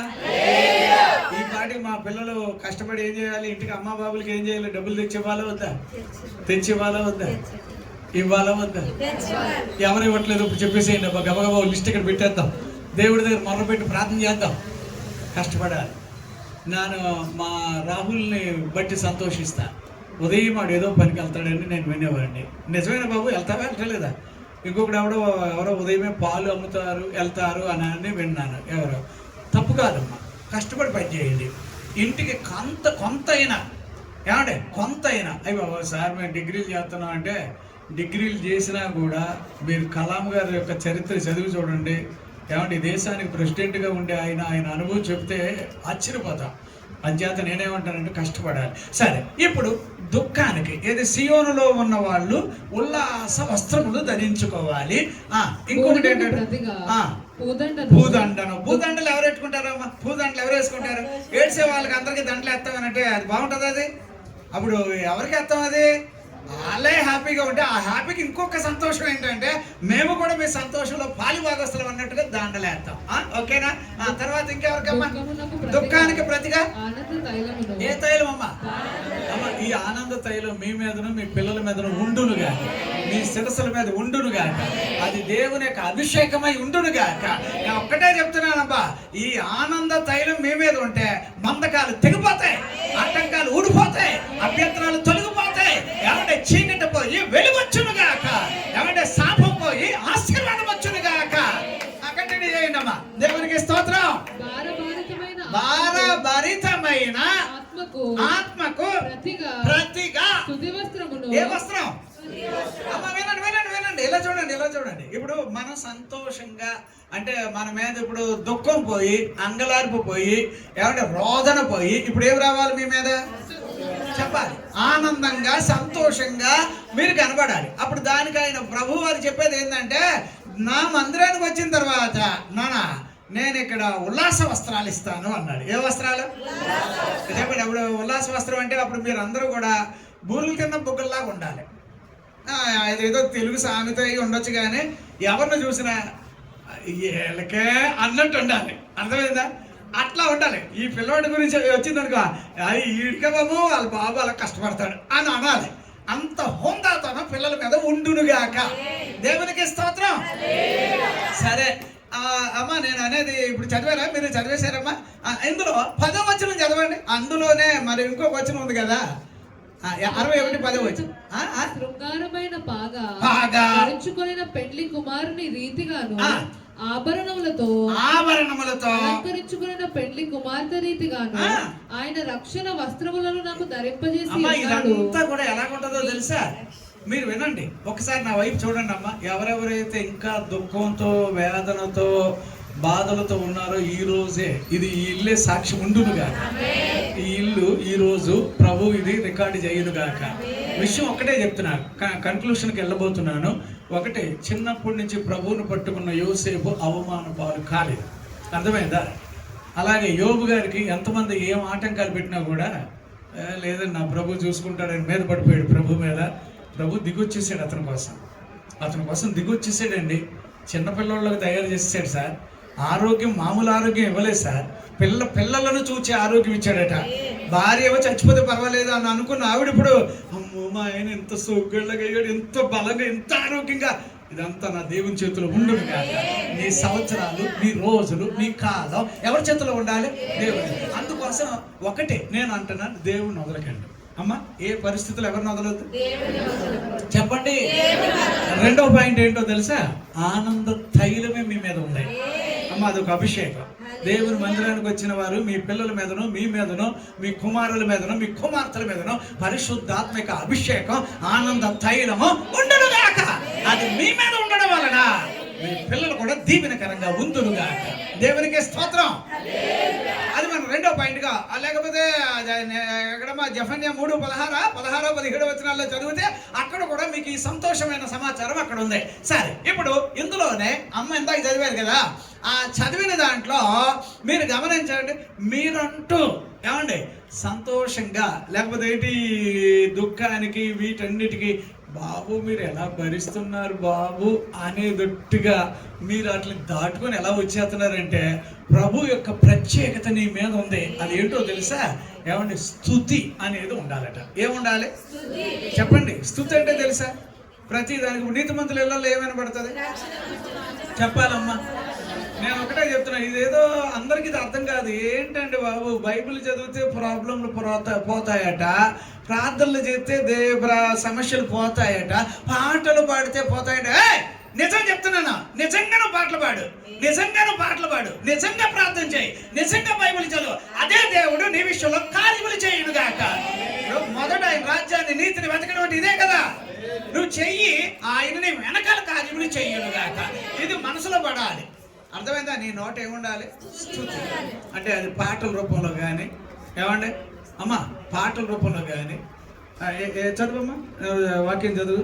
ఓకే, చదువు. ఆయన రక్షణ వస్త్రములను నాకు ధరింపజేసి ఉన్నాడు, నీతి అను పైబట్టను నాకు ధరింపజేసి ఉన్నాడు. యెహోవాను బట్టి మహానందముతో. ఎంత ఆనందంతో అమ్మా? మహానందముతో నేను ఆనందించుచున్నాను. నా దేవుని బట్టి ఆత్మ ఉల్లసించుచున్నది. ఏమవుతుందమ్మా ఉల్లసించడం అంటే ఏంటమ్మా చెప్పండి అమ్మా. అప్పుడు దుఃఖానికి ప్రతిఫలంగా దేవుడికి ఆనంద తైలం, ఆనంద అభిషేకం, ఆనంద ప్రత్యేకత, ఉల్లాస వస్త్రము, ఏమంటే స్తుతి స్తోత్రము, ఇవి నీ నోట నీ పిల్లల నోట ఉండునుగాక. ఇవి ఎప్పటికీ పోకూడదమ్మా. ఇవి ఎప్పటికీ ఏం కాకూడదు, పోకూడదు. దేవునికి స్తోత్రం. హల్లెలూయా, హల్లెలూయా. ఇంకొక మాట నేను చెప్పి క్లోజ్ చేస్తాను. ఏమండి, దేవుని మందిరానికి మీరు ఎప్పుడు కూడా నమ్మా నా కోసం వస్తున్నారని అనుకోకూడదు. ఎవరి కోసం వస్తున్నారు? అదొక్కటి మీ మనసులో పడినవ్వండి. ఇంకొకటి కొంచెం మీ పిల్లలకి ఒరే నేనన్నా లేట్ వస్తాను కానీ ముందు వెళ్ళండి అని పిల్లల్ని పంపండి, అలవాటు చేయండి అమ్మా. అర్థమైందమ్మా? మీ పిల్లలు మీకన్నా ముందు ఎవరు ఉండాలి అట్లా అలవాటు చేయండి అమ్మా. అలా అలవాటు చేయండి. తెల్లారైతే ఓ పక్కన ఎప్పుడు మన పిల్లలు అటు ఇటు మందిరం ఏ అంటే 56:7 వచ్చినమ్మా. ఒకసారి చదువుతావా? 56 యెషయా గ్రంథం దేవునికి మహిమ కలుగును గాక. 56:7 వచ్చిన ఒకసారి చదవమ్మా. నా ప్రార్థన మందిరములో ఏం చేస్తారంటమ్మా మనల్ని? చెప్పండి అమ్మా. నా బలిపీఠము మీద వారు అర్పించు దహన బలులను నాకు అంగీకారములుగాను నా మందిరము సమస్త జనులకు ప్రార్థనా మందిరం అనబడును. సరే, 48 కీర్తన 2వ వచనం కూడా ఈ మధ్యలో చదివాం కదా మనం. ఎక్కువ చదువుతా వచ్చాయి ఈ మధ్యకాలంలో. చదవండి అమ్మా. అది కూడా అది ఎలా ఉంటదట? సర్వభూమికి ఏమండి దేవుని మందిరం ఎలా ఉంటదట? సంతోషం. అంటే అమ్మ ఇలా చూడండి, మీరు ఎప్పుడు కూడానమ్మా ఇదమ్మా మన దుఃఖం పోయింది, మన అంగలారు పోయింది, మన శోకం పోయింది, మన వేదన మన బాధ పోయింది అనడానికి దేవుని మందిరం కారణమై ఉండును గాక. దేవునికి స్తోత్రం. హల్లెలూయా. దేవుని మందిరానికి వెళ్ళి ఎవడు సిగ్గుపాలు కాడండి. మందిరానికి వెళ్ళిన తర్వాత దేవుడు వారిని దర్శించును గాక. ఇది మీ మనసులో పడాలమ్మా. 48 2వ వచనంలో ఉందమ్మా. సర్వభూమికి మీరు ఎలా ఉంటారంటే ఏది మందిరం సర్వభూమికి. అంచేత అమ్మ మనకి ఇక్కడ ఉన్న మందిరం ఒకవేళ రేకుల షెడ్లో కనబడచ్చు కానీ కాదు. అక్కడ నా దేవుని యొక్క కను దృష్టి సంవత్సరం మొదలుకొని సంవత్సరాంతం వరకు, రేయి మొదలుకొని రాత్రి వరకు ఎప్పుడు కూడా తన కను దృష్టి అక్కడ ఉండునుగా. అంచేత నాకు ఒక ఇష్టం ఏంటంటే మందిరం మీరు మానకుండా ఉండండి. దేవుడు మీ దుఃఖాన్ని ఆయన మోసుకుపోవునుగాక. నేను మన అంగలార్పుని ఎత్తుకుపోవునుగాక. మన శోకాన్ని ఆయన పట్టుకుపోవునుగాక. ఏమండి, ఇట్లాగా నేను 7 ఇంపార్టెంట్ పాయింట్స్లో ఇన్ని బాధల్లో వాళ్ళు ఏడవకపోతే ఏం చేస్తారు? చిన్న వాళ్ళ గురించి చెప్పలేదు నేను. సంవత్సరం అంటే మామూలుడు అండి. మామూలుడు ఏడుతున్నాడంటే ఎలాగ ఏడుతున్నాడు సార్? ఏమండి, అలాగే యోబు గారు ఏడుతున్నారని ఏను మామూలా? ఇంకా వీటికన్నా నాకు ఇంకొక ఆయన ఎవరో మీరే చెప్పండి, ఆయన పేరు ఎక్కువ ఏడ్చేవాడు, బాధలు పడేవాడు.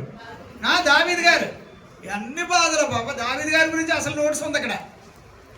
కానీ దావీదుకి ఒకటే తెలిసింది, ప్రభువా నాకు మాత్రం నువ్వు దూరం అయ్యావంటే నా పరిస్థితులు బాగోవు ప్రభు అని ప్రభువుని పట్టేశాడు గట్టిగా. నిజంగానండి, ఎవరిని వదిలినా కూడా దావీదుని వదులుకోలేకపోయాడండి ఆయన. దావీదు దుఃఖాన్ని మార్చేసి దుఃఖము పోయి నాట్యముగా మార్చాడట. దేనికి ఎలా మార్చాడమ్మా చెప్పండి అమ్మా. దుఃఖంలో నాట్యం వేసాడా? దుఃఖం పోయాక నాట్యమా? పోయాక. శోకం పోయాక, అంగలార్పు పోయాక. నేను అంటున్నా అమ్మ, మన దుఃఖాన్నైనా ఏంటంటే మన అంగలార్పునైనా నాట్యముగా మార్చునుగాక. ఏది ఎంతమందికి సంతోషం? చప్పట్లు కూడా దేవునికి స్తోత్రం చేద్దాం. ఇంత నెమ్మదిగా పడతారేటయ్యా. సంతోషంగా దేవునికి స్తోత్రం చెల్లిద్దామా? మా దుఃఖాన్ని, అంగలార్పుని, మాకున్న వేదన మీరు నాట్యముగా మార్చినందుకు స్తోత్రం. ఈ ఇంటి వారికి మాత్రమే కాదు, ఇది ఒక రికార్డ్. ఇది ప్రభు దీన్ని గుర్తించను గాక. ఈ రోజే నీ అంగలార్పుకి ముగింపు, నీ దుఃఖానికి ముగింపు. ప్రభు నీకు సంతోషంతో నిన్ను చూడవస్తున్నాడు, ఆశీర్వాదంతో నిన్ను ఎదుర్కోబోతున్నాడు. అందుకోసమే నేను ఇంకో రెఫరెన్స్ కూడా చెప్పాలి అమ్మా. ఇక ఎలా చూడండి, ఎక్కడ 3:16 కాదు 3:18 అనుకుంటున్నాను. ఎక్కడ హబక్కు గ్రంథంలో ఏమేమి లేవట? ఒక్కటి చెప్పండి. 6 పాయింట్లు ముఖ్యంగా ఉంటాయి అందులో. ఏమేమి లేవు? అంజూరపు చెట్టు ఒకటి. ఆ తర్వాత అమ్మా ద్రాక్ష చెట్టు ఒకటి. చదవండి. అంజూరపు చెట్టు పూయకుండినాను, ఫలించకపోయినాను, ఆపు లేకపోయినాను, చేనిలోని పైరు అంతకపోయినాను, గొర్రెలు దొడ్డిలో లేకపోయినాను, పశువులు అయ్యో ఉండండి సార్. ఇన్ని పోయాక కూడా లబోదిబోమని పడి ఇప్పుడు కూర్చొని ఆడవాలి కదా. అంతా పోయిందని ఆడవాలి కదా. కానీ ఈయనేమంటాడు తెలుసా? ఇవేమీ లేకపోయినను నా దేవుని అందు నేను నవ్వుతూ బతుకుతాను అంటాను. దేవునికి స్తోత్రం, దేవునికి స్తోత్రం, దేవునికి స్తోత్రం, దేవునికి స్తోత్రం. ఇలా అంటానే ఉన్నాడో లేదో దేవుడు దిగి వచ్చేసాడు. భలే చేసావయ్యా నువ్వు, భలే ధైర్యంగా మాట్లాడావని చెప్పి దేవుడు దిగొచ్చేసాడు అతని కోసం వచ్చి. నా కాళ్ళను లేడి కాళ్ళగా చేసి ఎత్తైన స్థలములో శక్తితో నిలపి, నా కాళ్ళను లేడి కాళ్ళగా చేసి ఎత్తైన స్థలములో శక్తితో నిలపి, రక్షణ కేడము నాకందించి, రక్షణ కేడము నాకందించి, అక్షయముగా తన పక్షము చేర్చిన, అక్షయముగా తన పక్షము చేర్చిన యెహోవా నా బలమా, యథార్థమైనది నీ మార్గం, పరిపూర్ణమైనది యెహోవా. హల్లెలూయా, హల్లెలూయా. ఇప్పుడు దుఃఖం పోయి ఏం రావాలి? ఆనంద తైలం. ఏ తైలం అమ్మా? అది దేవుని అభిషేకంతో సమానం, పరిశుద్ధాత్మక నింపుదలతో సమానం. ఇంకొక కన్క్లూషన్ గా ఒకటి చెప్తాను. అదేంటంటే, నేను అంటున్నాను, నువ్వు దేవుని దగ్గరికి వచ్చాక నీ నోట నవ్వుండును గాక. ఏముండాలమ్మా? చెప్పండి అమ్మా. అమ్మా, మందిరానికి వచ్చాక ఇక నువ్వు దుఃఖముఖంగా నువ్వు చిట్లించుకునేటట్టుగా ఆ రోజులు పోయినాయి అమ్మా. ఇప్పుడు మీరు ఎలా ఉండాలి చెప్పండి అమ్మా. ఇక మీ పిల్లల గురించి కూడా నేను చెప్తున్నాను. తల్లిదండ్రులుగా మీ పిల్లలు లుక్ అంటే ఒక్కొక్కసారి వాళ్ళు ఇంకొకరు చూసి వారవలేని చూపులు చూస్తారు. అర్థమవుతుందా? మీ పిల్లలు ఇంకొకరు చూసినప్పుడు వాళ్ళకి ఎలాగుంటుంది? వారవలేని చూపు. ఈ ఆడపిల్లల్లో నేను అప్పుడప్పుడు గమనిస్తూ ఉంటాను. నీ కూతురికి చెప్పుకో, అర్థమైందా? నీ కూతురికి ఏం చేయాలి? నువ్వు మీద చూసినట్టుగా చూస్తున్న జాగ్రత్త. ఆ పిల్లలు కూడా దేవుని పిల్లలని నేర్పండి. నా ఎంక చూడటం లేదేంటి? చేతికి అందొచ్చిన కూతుర్ల గురించి చెప్తున్నా. పవిత్ర వేరేగా చూస్తుంది. ఇప్పుడు అలా చూడదు, కొంచెం నవ్వుతా చూడు. దేవునికి స్తోత్రం, హల్లెలూయా. కోపంగా ఏమనుకోకండి అమ్మా. ఎందుకంటే మనం వేరే వాళ్ళ మీద వేరేగా మనం చూడటానికి వీలు లేదు. ఏం లేదబ్బా. మీ ముఖాలకి, మీ పిల్లల ముఖాలకి ఏముండాలి? చెప్పండి అమ్మా. ఇప్పటికి మనం నవ్వుతేనే ఒక లుక్ బాగున్నట్టే ఉన్నాం. మన పిల్లలు నవ్వుతూ ఉంటే ఇంకెంత బాగుంటుంది కదా. మా పిల్లలు నవ్వుతూ ఉన్నారు అనుకో, ఎంత సంతోషమే కదా. అజాత ఇక దుఃఖంతో ఉన్నప్పుడు కూడా వాళ్ళు వచ్చి ఏమంటారు తెలుసా? అదే మీ దేవుడు మీతో ఉండేవాడు కదా, అప్పుడు మీరు పాటలు పాడుతూ ఉండేవారు కదా, ఒకసారి పాటలు పాడతారా అని అడుగుతున్నారు.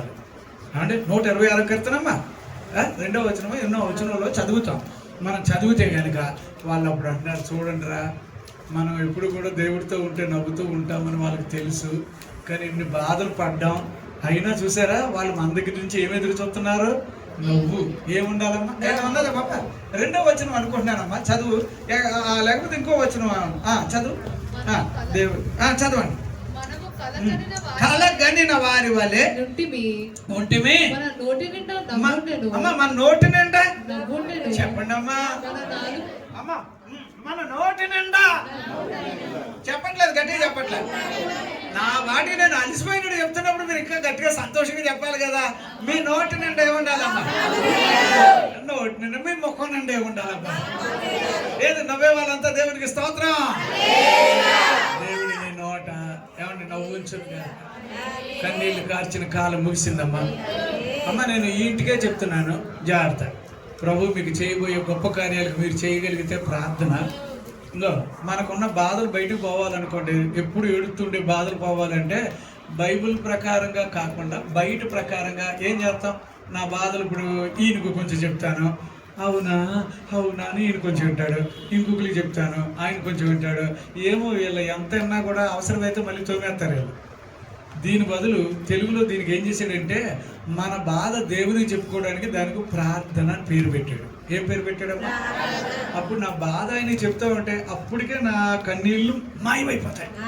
అదమ్మా, నా వేదన అప్పటికే పోతాయి, నా దుఃఖం అక్కడికే పోతుంది, నాకున్న అంగలార్పు అప్పటికే పోతాయి. ఎందుచేత అంటే నేను మనిషితో చెప్పట్లే, ఎవరితో చెప్తున్నా? మీకు ఆ వచనం కావాలమ్మా, అలాగంటూ ఒక వచనం కావాలా? ఎందుకు అని అంటే ప్రభుత్వం మీరు మాట్లాడుతూ ఉన్నారు కదా, అదే ప్రార్థన మాట్లాడుతూ ఉన్నారు. నేను చెప్తున్నాను, నా బైబిల్ నేను చదువుతూ ఉన్నప్పుడు ఒక్కోసారి ఈ బైబిల్ చాలాసార్లు ఇలా చదువుతున్నాడు, నా కళ్ళల్లో నుంచి కన్నీళ్ళు పడతా ఉంటాయి. నేను ఆ టైంలో ఈ బైబిల్ చదువుతూ నాకు బైబిల్కి ఒక సంబంధం ఉన్నది అని నేను అనుకుంటాను. కానీ నా కన్నీళ్ళు తుడుచుకునే లోపలనే నా ప్రభు నా దగ్గరికి రావడం నేను చూశాను. అర్థం చేసుకోండి. అట్లానే మీకున్న బాధలు ఇవన్నీ కూడా ప్రభు పట్టుకుపోయాడని చెప్పి ఏం చేయండి? ప్రార్థన చేయాలి. ప్రార్థనలో స్తుతి ఉండాలన్నమాట. స్తుతి అర్థమైందా? ప్రార్థనలో ఏముండాలమ్మా? స్తుతి ఉండాలి. ఉత్సాహంగా ప్రభుతో మాట్లాడండి. మీరు చెప్పండి ప్రభుతో, ప్రభువా చేనులో పైరు లేకపోయినా, సాలలో పశువులు లేకపోయినా, దొడ్డులో గొర్రెలు లేకపోయినా, ఒలివ చెట్లు ఆపు లేకపోయినా, అంజూరపు చెట్టు పుయ్యకుండిన, ద్రాక్ష చెట్లు కాయకపోయి, ఇవేమీ లేకపోయినా అంతలా నేను నవ్వుతూ ఎలా బతుకుతున్నాను అనుకుంటున్నా అంటే నిన్ను బట్టి ప్రభువా, నిన్ను బట్టి అడిగాను. ఒంటరా వచ్చేస్తున్నాడు, దిగొచ్చేసాడు, అక్కడికి దిగొచ్చేసాడు. మీరు బైబిల్లో ఏం చూడండి, శడ్రకు మేషకు అబేద్నెగోలు ఇలాగే మాట్లాడుతూ ఉండగా ఆలుగంటే కూడా అగ్నికుండలకు ఆల్రెడీ ఆయన వచ్చి ఉన్నాడా లేదా? వచ్చేసాడు. అలాంటి దేవుడు ఈ రోజు నిన్ను నన్ను ఆవరించుగా ఇక నీ ముఖానికి నవ్వే ఉండునుగా, ఇక నీ నోట ఉల్లాసం ఉండునుగా, ఇక నీ మీద ఆనంద తైలం. అదే ఏ తైలం అన్నాడమ్మా? ఆనంద తైలం అనగానే ఆనందం అంటే అది ఎలాగంటారు? సంతోషమే సమాధానం లాంటిది కదా. ఆనందం అంటే ఎప్పుడు నవ్వుతూ ఉండేదట్టు, ఎప్పుడు ఉత్సాహంగా ఉండేదట్టు. బాబో వీళ్ళకి అసలు ఏం కష్టాలు ఏమి లేవు అనుకుంటా, వీళ్ళకి ఏం బాధలు అవును ఉండవు. ఎందుకంటే ఆ బాధలు అయినా మోసిపోయేవాడు నా ముందు వెళ్ళిపోయాడు ఆయన. దేవుడికి స్తోత్రం. దేవుడి వాక్యాన్ని మనం వెనుకల్లో దీవించను. ఆమె ప్రార్థన చేసుకుందాం. చెప్పండి, దేవుడికి స్తోత్రం చెల్లిద్దాం.